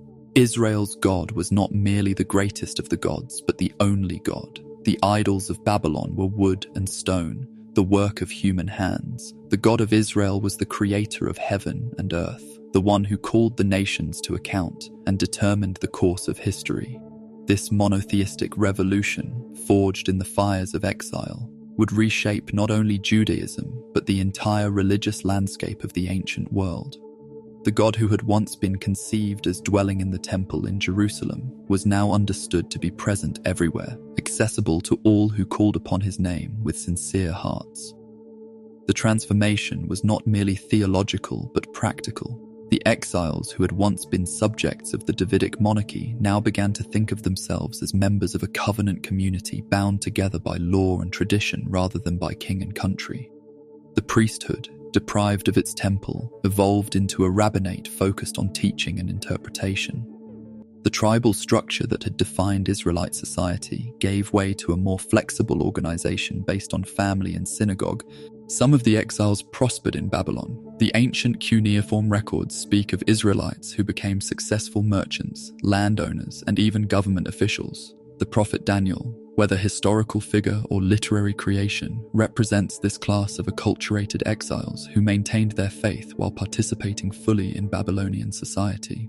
But prosperity could not heal the wound of exile. The Psalms of this period cry out with homesickness. By the waters of Babylon there we sat and wept when we remembered Zion. On the willows there we hung up our lyres. For there our captors required of us songs, and our tormentors mirth, saying, Sing us one of the songs of Zion. How shall we sing the Lord's song in a foreign land? The exiles maintained their identity through memory and hope. They told their children stories of the land they had lost, of the temple that had been destroyed, of the kings who had ruled in Jerusalem.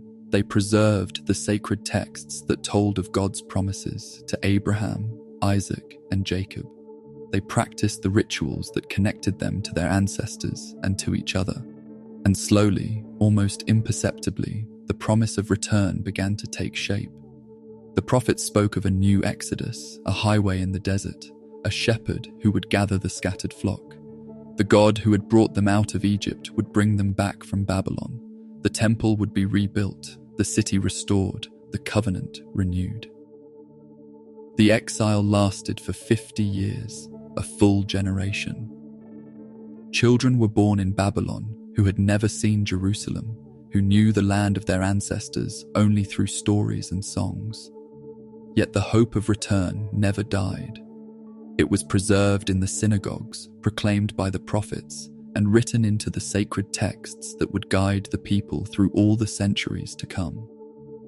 In the darkness of exile, new songs were born. By the waters of Babylon, they sat and wept, but they also remembered. And in remembering, they planted seeds of return that would bloom in ways they could never have imagined.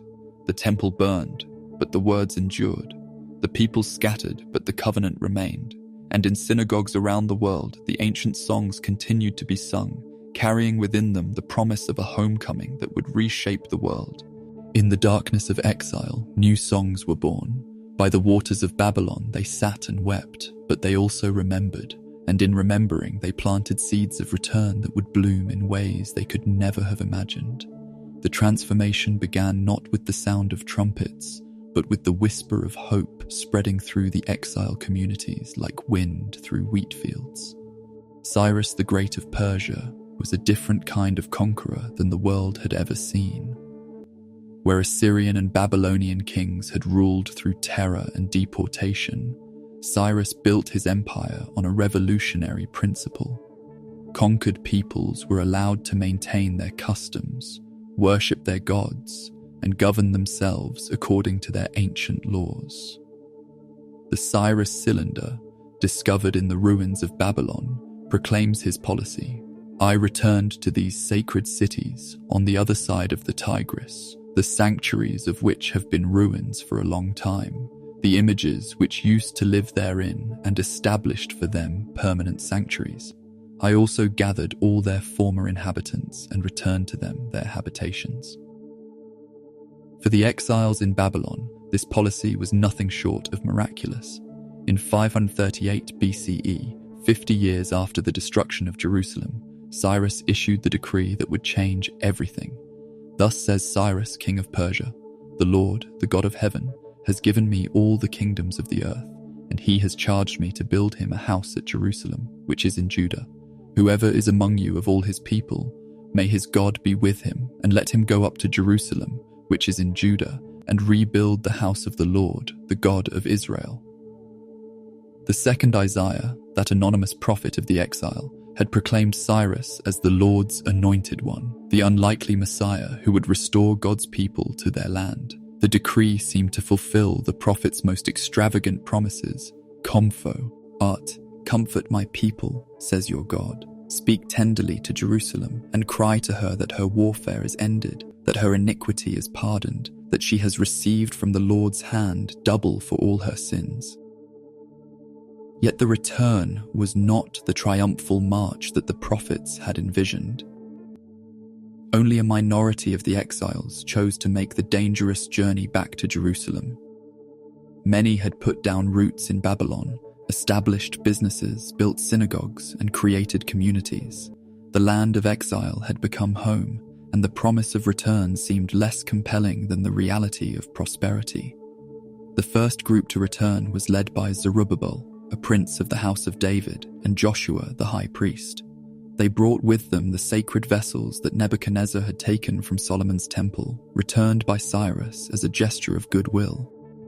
The caravan that wound its way across the desert was small, perhaps 50,000 people, but it carried the hopes of a nation and the promises of God.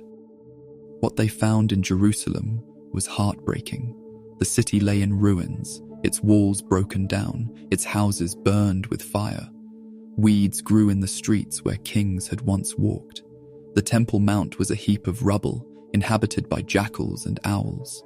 The people who had remained in the land, the people of the land, as they were called, had intermarried with the foreign colonists and developed their own religious practices that horrified the returning exiles.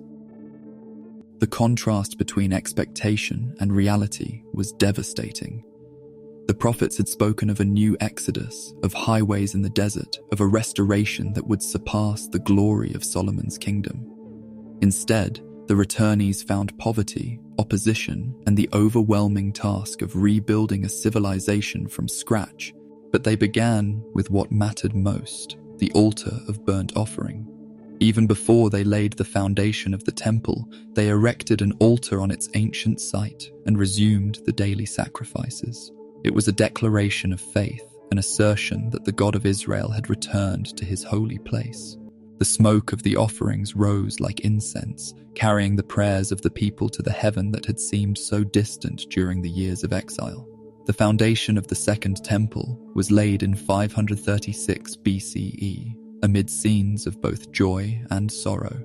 The younger generation, who had never seen Solomon's temple, shouted with joy at the sight of the rising walls. But the older men, who remembered the glory of the first temple, wept aloud when they saw how modest the new structure would be. The sound of weeping and the sound of shouting mingled together, creating a symphony of human emotion that echoed across the valley. The work proceeded slowly, hampered by opposition from the surrounding peoples who saw the restoration of Jerusalem as a threat to their own interests. The Samaritans, descendants of the foreign colonists settled by the Assyrians, offered to help with the construction but were rebuffed by the returned exiles. This rejection created a permanent schism that would poison relations between Jews and Samaritans for centuries to come. Opposition came from other quarters as well. The governors of the Trans-Euphrates provinces wrote to the Persian king, warning that Jerusalem had historically been a rebellious city and that its restoration would lead to the loss of tribute and taxes. The work was halted for several years until the prophets Haggai and Zechariah arose to call the people back to their task. "Is it a time for you yourselves to dwell in your paneled houses, while this house lies in ruins?" Haggai demanded. "Consider your ways. You have sown much and harvested little. You eat, but you never have enough. You drink, but you never have your fill.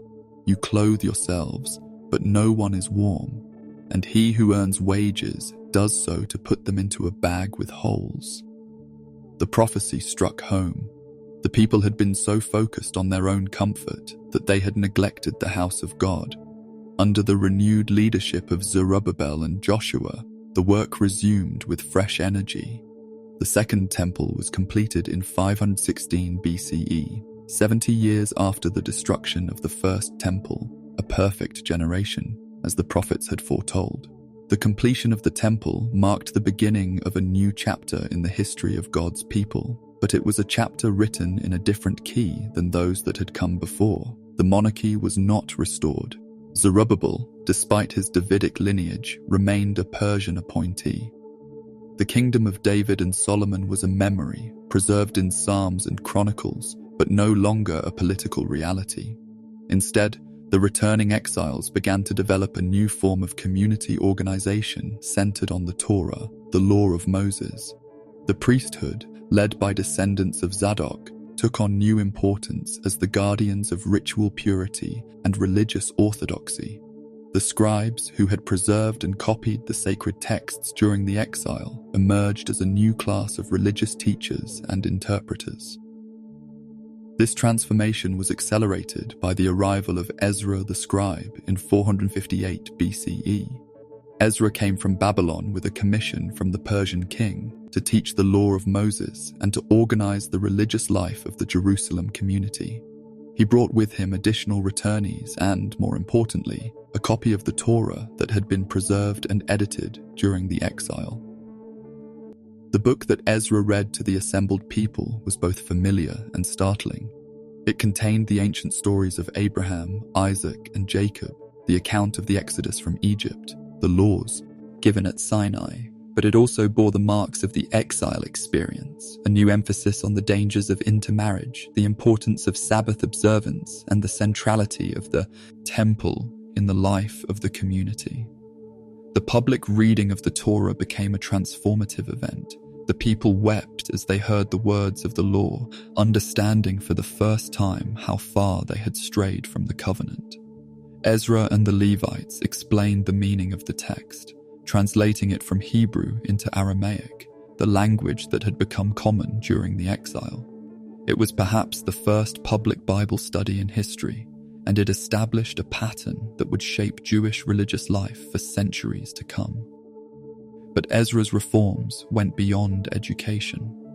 He was horrified to discover that many of the returned exiles had intermarried with the surrounding peoples, threatening the religious and ethnic purity of the community. His response was radical. He demanded that Jewish men divorce their foreign wives and send away their children. The policy was harsh, but Ezra saw it as necessary to preserve the covenant community that had been forged in the furnace of exile. The reforms were completed under Nehemiah, who arrived in Jerusalem in 445 BCE as the Persian-appointed governor. Nehemiah was a man of action, a former cupbearer to the Persian king who had obtained permission to rebuild Jerusalem's walls. The project was completed in just 52 days, a feat of organization and determination that amazed both supporters and opponents. The rebuilt walls were more than a military fortification. They were a symbol of the community's renewed identity. The city that had been open to all comers was now enclosed, its gates carefully guarded, its inhabitants responsible for its defense. The physical boundaries reflected spiritual boundaries, separating the holy community from the profane world outside. The dedication of the walls was marked by a great celebration. 2 choirs processed around the city in opposite directions, singing psalms of praise and thanksgiving. The Sioux, and of joy could be heard from far away, the chronicler tells us, as the people celebrated not just the completion of the walls, but the restoration of their covenant relationship with God.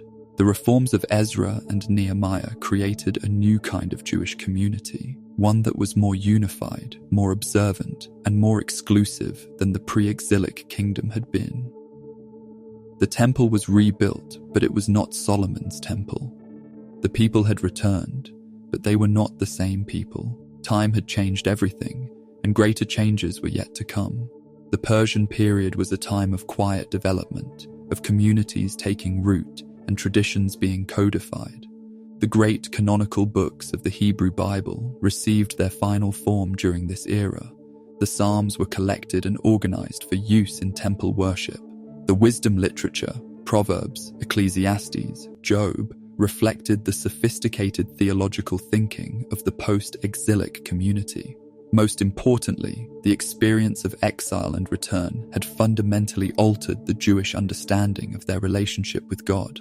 The covenant was no longer tied to a particular land or a particular king, but to a written law that could be carried anywhere, studied anywhere, obeyed anywhere. The synagogue, born in Babylon, became the center of Jewish religious life, supplementing but not replacing the temple in Jerusalem. The Persian Empire, for all its tolerance and administrative efficiency, was not eternal. In the east, a young Macedonian king named Alexander was dreaming of world conquest. Greek culture, with its emphasis on reason, beauty, and individual achievement, was spreading throughout the Mediterranean world. The encounter between Greek wisdom and Jewish faith would create new possibilities and new dangers for the people of the covenant. But for now, in the shadow of the Second Temple, the returned exiles built their lives and raised their children. They had come home to a land that was both familiar and strange, to a city that bore the name of their ancestors but looked nothing like their memories. The Second Temple rose, but it was not Solomon's temple. The people had returned, but they were not the same people. Time had changed everything, and greater changes were yet to come. The Second Temple rose, but it was not Solomon's temple. The people had returned, but they were not the same people.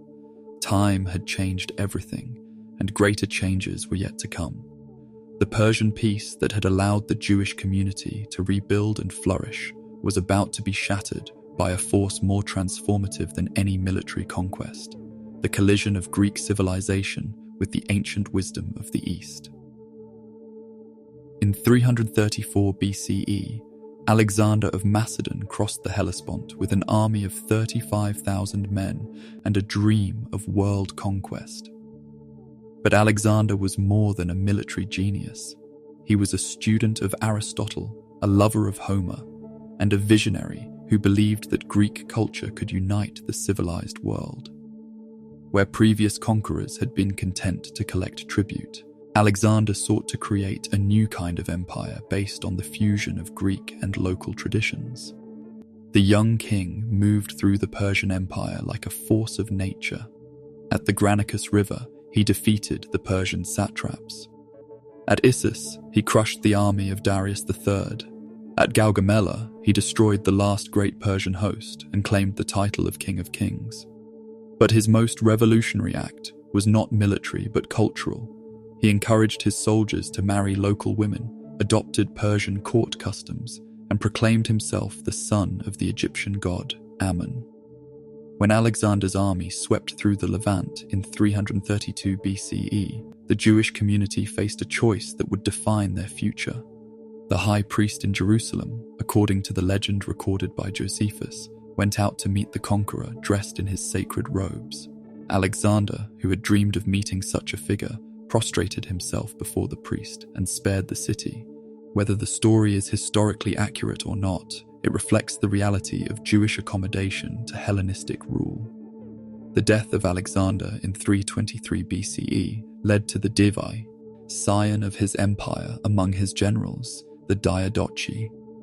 The land of Israel found itself caught between two great Hellenistic kingdoms, the Ptolemies of Egypt and the Seleucids of Syria. For the first century after Alexander's death, the Ptolemies controlled Palestine, and their rule was generally benevolent.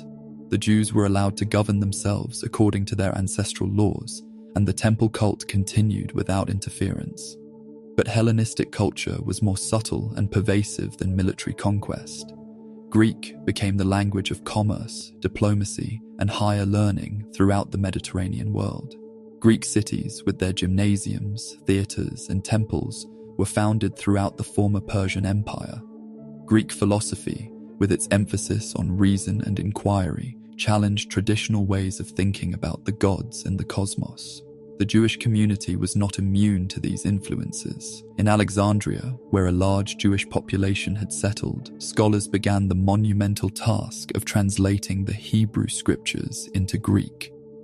The Septuagint, as this translation came to be known, was more than a linguistic exercise. It was an attempt to make Jewish wisdom accessible to the broader Greek-speaking world. The translation process itself revealed the challenges of cultural encounter. How do you translate the sacred name of God into a language that has no equivalent concept? How do you render Hebrew legal concepts into Greek legal terminology? How do you preserve the particularity of Jewish experience while making it comprehensible to Greek readers? The Septuagint translators solved these problems through a combination of literal translation and creative interpretation. They rendered the divine name as Kyrios, Lord, borrowed Greek philosophical terms to describe God's attributes, and sometimes expanded the Hebrew text to make its meaning clearer to Greek readers. The result was a hybrid document that was both Jewish and Greek, both particular and universal. The translation had profound consequences for the development of both Judaism and Christianity. It allowed Jewish ideas to penetrate the Greek intellectual world, contributing to the development of philosophical monotheism and ethical universalism. It also provided the early Christians with a scripture that was already available in the common language of the Roman Empire. But the Septuagint also revealed the tensions inherent in the encounter between Jewish and Greek culture. The Hebrew Bible is concrete, historical, and particularistic. It tells the story of a specific people's relationship with their God, rooted in specific places and times. Greek philosophy, by contrast, is abstract, logical, and universalistic. It seeks eternal truths that transcend particular circumstances. These tensions were played out in the life of the Jewish communities throughout the Hellenistic world. In Alexandria, Philo of Alexandria would attempt to reconcile Moses with Plato, arguing that the Hebrew scriptures contained the same philosophical truths that the Greeks had discovered through reason. In Palestine, the encounter was more problematic, as traditional Jews struggled to maintain their distinctive identity in the face of attractive Greek alternatives. The gymnasium became a particular focus of controversy. These institutions, which combined physical education with intellectual training, were the heart of Greek cultural life. Young men exercised naked, competing in athletic contests that celebrated the beauty of the human body. They studied Homer and Plato, learning to think and speak like Greeks. For ambitious young Jews, participation in gymnasium life was essential for advancement in the Hellenistic world. But the gymnasium also posed profound challenges to Jewish identity. The requirement to exercise naked conflicted with Jewish modesty. The athletic contests were often associated with pagan religious festivals. The curriculum emphasized Greek literature and philosophy while ignoring Jewish law and tradition. Most problematically, participation in gymnasium life often required concealing or even reversing circumcision, the fundamental mark of Jewish identity. The high priesthood in Jerusalem became increasingly Hellenized during this period. The priests, who controlled the temple treasury and served as intermediaries between the Jewish community and the Hellenistic rulers, found it advantageous to adopt Greek customs and learn Greek culture. Some even took Greek names and patronized Greek institutions. This Hellenization of the elite created a growing divide within the Jewish community. The wealthy and educated classes, who benefited from participation in the Hellenistic world, became increasingly assimilated. The poor and rural populations, who had less contact with Greek culture, remained more traditional. The stage was being set for a cultural and religious conflict that would ultimately explode in violence. The crisis came in 175 BCE when Antiochus IV Epiphanes became king of the Seleucid Empire. Antiochus was a ruler who took his divine pretensions seriously. His surname, Epiphanes, means God manifest. He was determined to unify his diverse empire through the promotion of Greek culture and the suppression of local traditions that seemed to threaten imperial unity. The Jewish community was particularly problematic from Antiochus's perspective. Their refusal to participate in the imperial cult, their dietary laws, their Sabbath observance, and their circumcision practices all marked them as different from the other peoples of the empire. Their God, who could not be represented in art and refused to share his worship with other deities, seemed to contradict the syncretistic tendencies of Hellenistic religion. The crisis was precipitated by a struggle for the high priesthood. Jason, brother of the legitimate high priest Ananias III, offered Antiochus a large sum of money for the position, along with a promise to promote Hellenization in Jerusalem. The king accepted the offer, and Jason began his program of cultural transformation. Jerusalem was officially refounded as a Greek city called Antioch. A gymnasium was built near the temple, and young priests abandoned their duties to participate in athletic contests. The traditional Jewish way of life was increasingly marginalized as the elite embraced Greek customs and values. But Jason's reforms were not radical enough for some. Menelaus, who was not even of priestly family, outbid Jason for the high priesthood and began an even more aggressive program of Hellenization. The conflict between the two claimants led to civil war within the Jewish community, with traditional Jews caught between competing factions of Hellenizers. The situation became desperate when Antiochus decided to resolve the conflict through direct intervention. In 167 BCE, he issued decrees that struck at the heart of Jewish identity. The practice of Judaism was forbidden on pain of death. The temple was rededicated to Zeus Olympios, and pigs were sacrificed on the altar. Copies of the Torah were burned, and anyone found possessing them was executed. Mothers who circumcised their sons were thrown from the city walls with their babies tied around their necks. The persecution was systematic and thorough, designed to eliminate Jewish identity entirely. But it had the opposite effect. Instead of destroying Judaism, it crystallized Jewish resistance and created a new kind of religious martyrdom. The stories of the Maccabees tell of Jews who chose death rather than abandon their faith, who saw their suffering as a test of their loyalty to the covenant. Greek wisdom and the Jewish faith danced together, sometimes in harmony, sometimes in conflict. But when kings demanded not just tribute, but souls, the ancient covenant would not bend. The stage was set for a confrontation that would determine whether the Jewish people would survive as a distinct community or disappear into the cosmopolitan culture of the Hellenistic world. Greek wisdom and Jewish faith danced together, sometimes in harmony, sometimes in conflict. But when kings demanded not just tribute, but souls, the ancient covenant would not bend. In the hills of Judea, an old priest named Mattathias watched as a royal official erected an altar in the town of Modin and commanded the people to sacrifice to the Greek gods. The official called upon Mattathias, as the most prominent man in the town, to set an example by offering the first sacrifice. The moment stretched like a bowstring drawn taut. Around the altar stood the king's soldiers, their spears gleaming in the sunlight. The townspeople waited, some in fear, others in anticipation. The choice was simple: comply and live, or resist and die.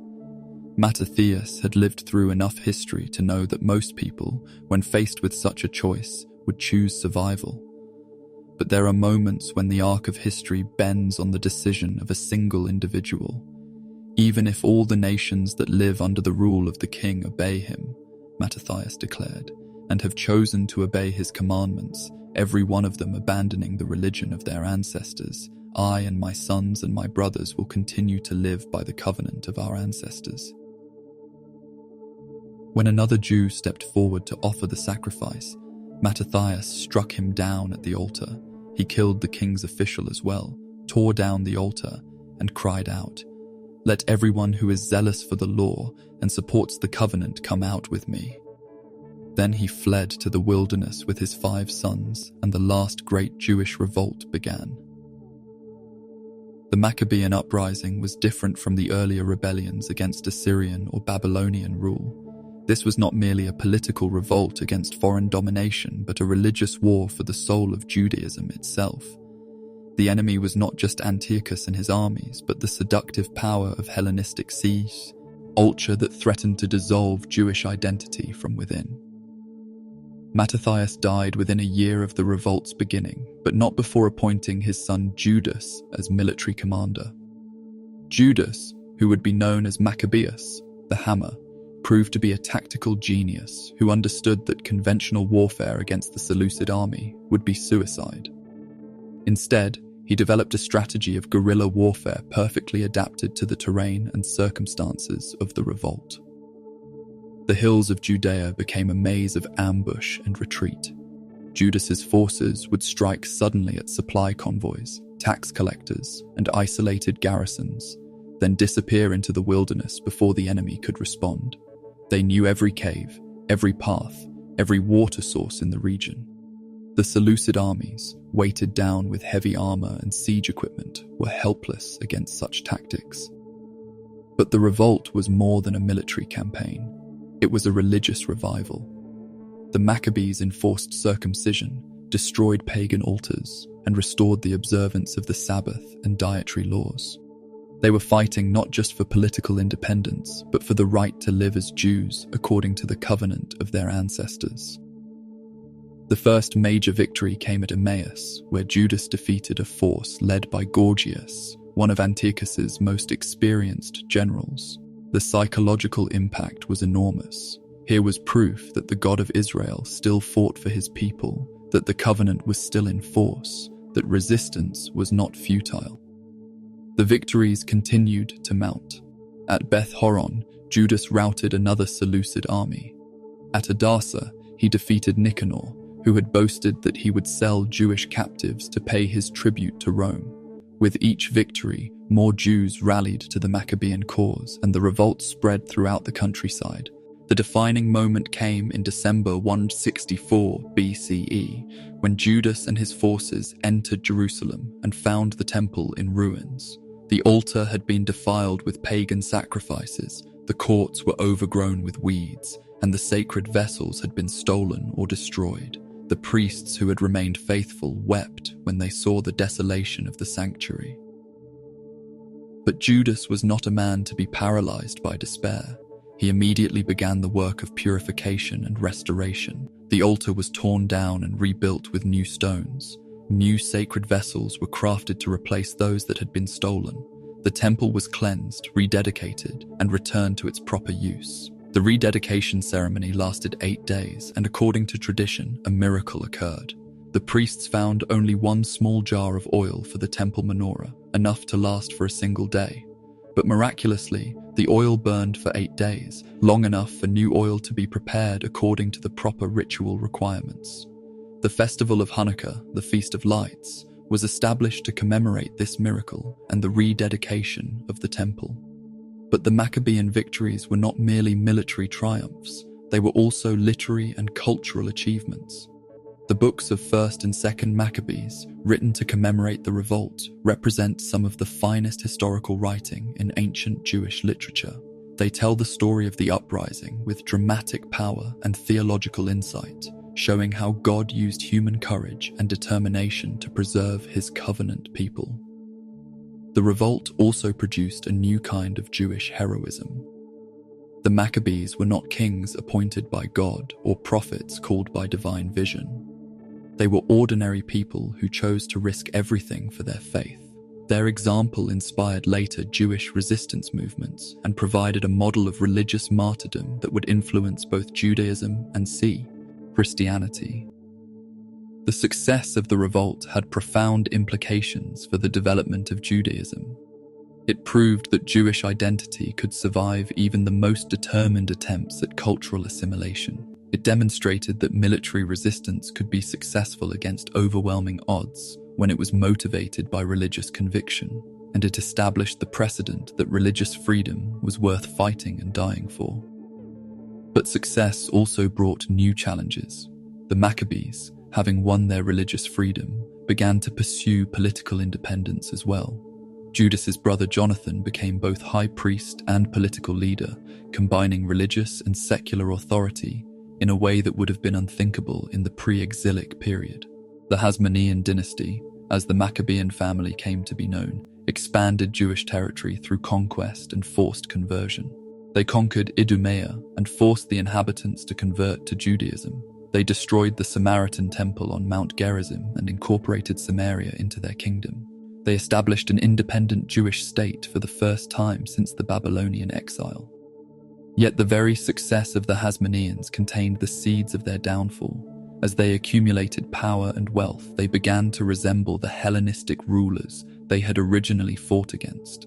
They adopted Greek customs, hired foreign mercenaries, and pursued territorial expansion with the same ruthlessness as their enemies. The high priesthood, which had been the symbol of Jewish religious purity, became a political office to be bought, sold, and fought over. The temple, which had been rededicated to the service of God, became a source of revenue for military campaigns. The Covenant community, which had been united in resistance to Antiochus, split into competing factions: Pharisees, Sadducees, and Essenes, each claiming to represent authentic Judaism. The internal conflicts weakened the Hasmonean state, just as a new power was rising in the west. Rome, which had been a distant ally during the Maccabean Revolt, was expanding its influence throughout the Mediterranean world. The Romans were different from the Hellenistic kingdoms that had preceded them. They were more systematic, more efficient, and more ruthless in their pursuit of imperial dominion. The end came in 63 BCE when the Roman general Pompey was invited to settle a dispute between two Hasmonean brothers, Hyrcanus and Aristobulus, both of whom claimed the high priesthood and royal title. Pompey's solution was characteristically Roman. He ended the civil war by ending Jewish independence. Jerusalem was besieged, the temple was entered by Roman soldiers, and the Jewish state became a client kingdom of Rome. The Maccabees had won their freedom, but freedom, like a flame, can consume what it was meant to preserve. The religious revival that had begun with Mattathias's refusal to sacrifice to Greek gods ended with Roman eagles flying over the Temple Mount. The last great Jewish victory had prepared the way for the final defeat. Yet the Maccabean legacy endured. The festival of Hanukkah became a permanent part of Jewish religious observance, reminding each generation that God could work miracles through human courage. The books of Maccabees preserved the memory of what faithful Jews could accomplish when they refused to compromise their beliefs. And the example of religious resistance provided inspiration for later Jewish revolts against Roman rule. The Maccabean Revolt was the last time that Jewish military resistance would be successful against a major empire. It was also the last time that Jewish religious and political independence would coincide. From this point forward, Judaism would have to find ways to survive and flourish under foreign rule, developing nations, new forms of religious expression and community organization that did not depend on political autonomy. But the revolt had proved something crucial. Jewish identity was not merely ethnic or territorial, but religious and moral. It could survive the destruction of the temple, the loss of the land, and the scattering of the people. The covenant that had been forged in the wilderness of Sinai had been tested in the furnace of persecution and had not been broken. The God of Israel was still God, and his people were still his people, no matter what empires might rise and fall. And from the west came legions whose tread would echo through all the centuries to come. The age of the Maccabees was ending, but the age of the rabbis was about to begin. The story of Jewish survival was entering its most challenging and creative phase. The eagles came from the west, bronze and gold gleaming in the Mediterranean sun. Their wings cast shadows that stretched across kingdoms, and beneath their flight, the world changed forever. In the year 63 before the Common Era, when autumn winds carried the scent of dying leaves through Jerusalem's streets, Pompey the Great stood before the city's walls, and the last chapter of Jewish independence began to close. The Hasmonean brothers had torn their kingdom apart in civil war, each claiming the throne, each appealing to Rome for aid. How little they understood that Rome's help was Rome's conquest, that the eagles never flew home empty-taloned. Pompey entered the holy city not as guest but as master, his legion's sandals echoing in the temple courts, where once only priests had walked. The sanctuary that had witnessed the divine presence now witnessed the curiosity of a Roman general, and though he took nothing, he took everything. The mystery, the separation, the sacred otherness that had made this place holy.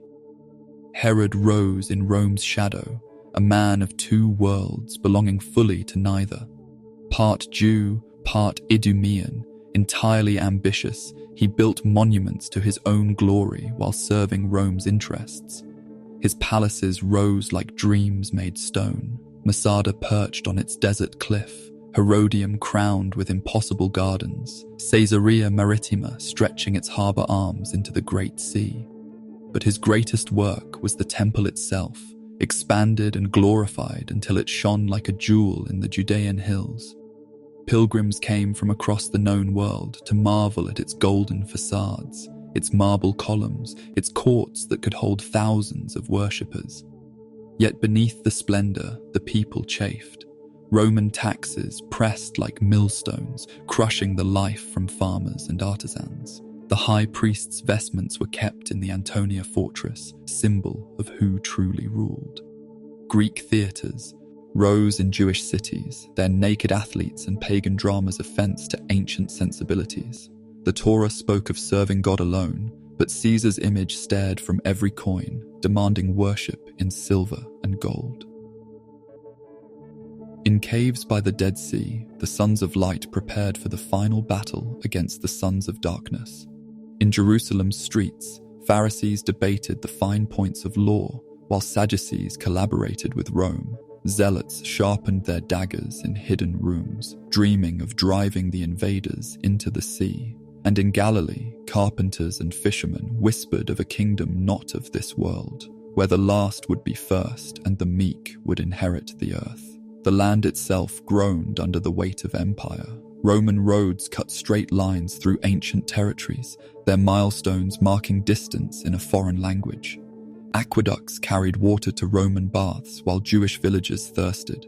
The old boundaries blurred as Greeks and Romans settled among the people, bringing their gods and customs, their theatres and gymnasia. The pure worship of the one God mixed with the mysteries of Mithras, the philosophy of Plato, the imperial cult of Caesar. In the temple, smoke still rose from the altar morning and evening, but the prayers carried new urgency. How long, O Lord? How long would the righteous suffer under foreign rule? The prophets had spoken of a day when all nations would flow to Jerusalem, when the law would go forth from Zion. But that day seemed distant as Roman eagles roosted in the city of David, and the promised land served foreign masters. The priests performed their rituals, but their hearts were heavy. They had thought the Maccabees' victory would last forever, that the lamp of freedom once lit would never be extinguished. But freedom, they learned, was more fragile than the temple's golden vessels, more precious than the treasures in its chambers. It could be lost in a single battle, signed away in a single treaty, sold for a single moment of advantage. And so the last kingdom of ancient Canaan bowed its head to Rome, not knowing that greater trials awaited, not knowing that the temple they loved would soon be ashes, not knowing that the seed of their destruction was already planted in their own desperate hope for deliverance. The eagles had come to stay, and the age of independence was ending like a day that would never see another dawn. The fire began in Caesarea, sparked by a Greek sacrifice performed before the synagogue, but it spread like wildfire through the summer heat of 66 CE. Florus, the Roman procurator, demanded tribute from the temple treasury, and the people's patience, stretched thin as beaten gold, finally snapped. What began as protest became riot, riot became rebellion, and rebellion became the war that would end everything.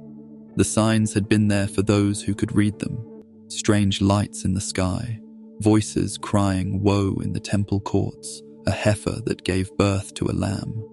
But the people's hearts were hardened by hope, and they believed that God would fight for them as he had fought for Joshua, as he had fought for the Maccabees.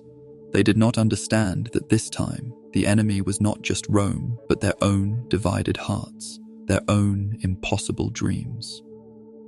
Jerusalem became a city of 3 armies, each claiming to defend the holy places while fighting the others. The Zealots held the Temple Mount, the Idumeans controlled the lower city, and John of Geshala's followers fortified the upper city. They fought each other while the Romans built their siege works, burned grain stores while the people starved, killed priests while the temple service continued by some miracle of faith or habit. Vespasian came first, methodical as a mason, reducing the countryside fortress by fortress, city by city. Galilee fell, and with it the hopes of those who had believed that God would multiply their small forces like the loaves and fishes. Jotapata held out for 47 days before its walls were breached, and Josephus, the Jewish commander, surrendered to become Rome's historian, trading his sword for a stylus, his honor for his life. When Vespasian departed to claim the imperial purple, his son Titus continued the siege. the 4th Legion, the 10th Legion, the 15th Legion, 60,000, and men in armor that caught the sun like scales on some great dragon. They built a wall around the city, sealing it like a tomb, and slowly, methodically, they squeezed the life from the holy city. Inside the walls, the horrors multiplied. Famine stalked the streets like a beast with endless hunger. Mothers cooked their children, brothers betrayed brothers for a handful of grain, and the rich died clutching their gold, while the poor died clutching nothing. The Sicarii, the daggermen, moved through the night like shadows of death, killing anyone suspected of wanting surrender. The dead piled in the streets, and the living envied them their peace. The temple still stood, its golden roof blazing in the sun, but its courts ran with blood. The priests continued their duties even as the city burned around them, offering sacrifices while arrows flew overhead, maintaining the eternal flame while their world collapsed. They believed, with the faith of martyrs, that God would not allow his house to be destroyed, that the promises made to David and Solomon would not be broken. But on the 9th day of Av, in the year 70 CE, the fire came at last. Roman soldiers, maddened by months of siege, threw burning brands into the sanctuary. The golden vine that decorated the temple's facade melted like wax, and the precious stones that had adorned the walls cracked in the heat. The holy fire that had burned for centuries was extinguished, and the presence of God departed like smoke rising to heaven. Titus wept, they say, as he watched the temple burn. He had hoped to preserve it as a monument to his victory, but war has its own logic, destruction its own hunger. The fire that began in one chamber spread to all, and by morning, the wonder of the world was rubble and ash. The priests who had served the altar died beside it, and their blood mixed with the wine of the libations, the oil of two. The offerings, the tears of a people whose heart had been cut from their body. The survivors were led away in chains, the young and strong to die in the arena, the women and children to be sold in the slave markets of Rome. Josephus recorded their numbers with the precision of a scribe: 97,000 taken captive, over 1 million dead in the siege. But numbers could not capture the magnitude of the loss, the silence where once had been the sound of singing, the emptiness where once had been the presence of the divine. Bar Kokhba tried once more, 60 years later, to restore the kingdom. For 3 years, Jewish coins bore the inscription, Year 1 of the redemption of Israel, and hope flickered like a candle in the darkness. But Rome had learned from the earlier war, and this time there was no mercy. Hadrian's legions swept through the land like locusts, leaving nothing alive. Bethar fell, and with it the last dream of independence. The land itself was renamed Palestina, as if even the ancient name must be erased from memory. The survivors fled to the corners of the earth, carrying with them the scrolls of the law, the memory of the temple, the hope of return. In Babylon and Alexandria, in Rome and Antioch, in places not yet discovered, they preserved the ancient words, the ancient songs, the ancient promise that this was not the end, but merely another beginning. The temple was destroyed, but the Torah lived. The kingdom was lost, but the covenant endured. And in the ruins of Jerusalem, the stones themselves bore witness to what had been and what would be again. For the promise was not made to buildings but to people, not to places but to faith, not to kingdoms but to the eternal human hunger for home. In the end, as in the beginning, there was the land, patient and enduring, older than kingdoms, deeper than memory. It watched the centuries pass like clouds across its face. The Romans came and went, their roads cracking in the sun, their aqueducts dry as ancient bones. The Byzantines raised their crosses where once had stood the temple, and the Muslims built their dome where Abraham had offered Isaac. The Crusaders came with fire and sword, and the Ottomans with law and administration. Each believed they had conquered the land, but the land conquered them all, outlasting their empires, outliving their dreams. Yet something more than stone and soil endured. In synagogues scattered across the world, in voices that rose in languages their ancestors had never known, the ancient words continued to be spoken. If I forget thee, O Jerusalem, let my right hand forget its cunning. The promise lived in memory, and memory lived in ritual, and ritual made the absent present, the distant near, the lost found. The sages in Babylon and Galilee gathered the fragments of the temple's teaching, weaving them into the vast tapestry of the Talmud. What had been service became study, what had been sacrifice became scholarship. The temple's courts were replaced by houses of learning, its altar by the light of study, its priestly service by the devotion of every Jew who made the Torah his life. The physical sanctuary was gone, but the spiritual one grew larger, encompassing every place where Jews gathered to read and pray and remember. Christians, too, claimed the inheritance of ancient Canaan, seeing in its stones the footsteps of their Lord, in its promises the foundation of their faith. The Church of the Holy Sepulchre rose where they believed the cross had stood, and pilgrims came from across the Christian world to touch the land where God had walked in human form. The land became whole, in new ways, sacred to new peoples, the mother of new hopes. And when the followers of Muhammad came with their message of submission to the one God, they too recognized the land's sanctity. The dome of the rock crowned the Temple Mount, and the Aqsa Mosque marked the place from which the Prophet had ascended to heaven. Three faiths, born from the same soil, nurtured by the same promises, claimed the same inheritance. The children of Abraham, Isaac, and Ishmael all called this place home.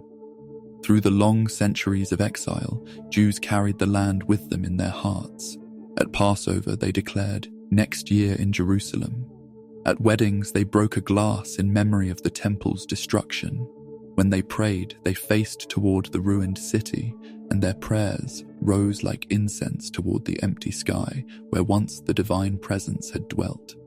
The land lived in their longing, and their longing kept the land alive. Archaeologists came with their brushes and screens, their careful measurements and scholarly debates. They dug through the layers of history, uncovering the artifacts of vanished kingdoms, Canaanite pottery, Israelite seals, Roman coins, Byzantine mosaics. Each fragment told a story, each shard preserved a memory. The ancient world emerged from the earth like a dream becoming real, and the texts that had seemed like myths revealed themselves as history. David's city was found beneath Jerusalem's stones, Solomon's stables beneath Megiddo's ruins. The Canaanite temples emerged from their buried silence, their altars still bearing the marks of ancient fires. The Israelite settlements scattered across the hills showed how the biblical narrative had unfolded, not in the grand conquests of legend, but in the patient work of farmers and shepherds, generation after generation, claiming the land one field at a time. And in the 20th century, the ancient promise stirred again. Jews returned to the land of their ancestors, not as pilgrims, but as pioneers, not as visitors, but as inhabitants. They drained the swamps and planted the forests, built the cities and tilled the fields. The Hebrew language, dead for centuries except in prayer and study, came alive again on the lips of children playing in the streets of Jerusalem. The ancient words described new realities, trains and airplanes, computers and cell phones, but also the eternal realities of rain and harvest, birth and death, hope and fulfillment. The land bloomed as the prophets had promised. Deserts became gardens, and the hills were clothed with vineyards. The Jewish people, scattered to the four corners of the earth, came home to discover that home had been waiting for them all along. The covenant was not broken but fulfilled, not ended but renewed, not lost but found. Yet the story is not finished, for stories of the heart never truly end. The land remains the crossroads of the world, the place where Africa meets Asia, where East meets West, where the ancient meets the modern. It bears the footprints of every people who have walked its paths, the prayers of every faith that has found sanctuary in its silence.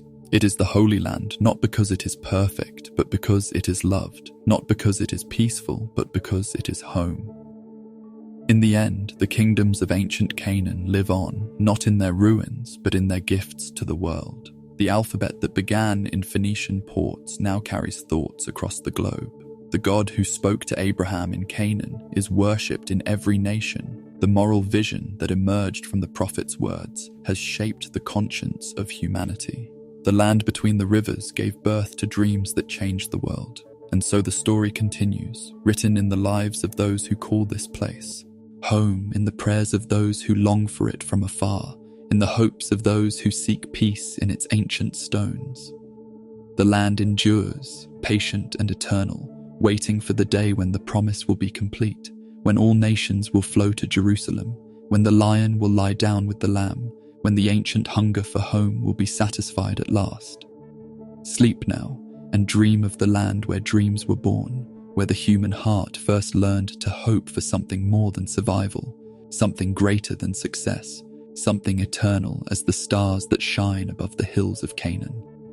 The story ends, but the dream continues, and in the morning, the land will still be there, waiting for the next chapter to begin,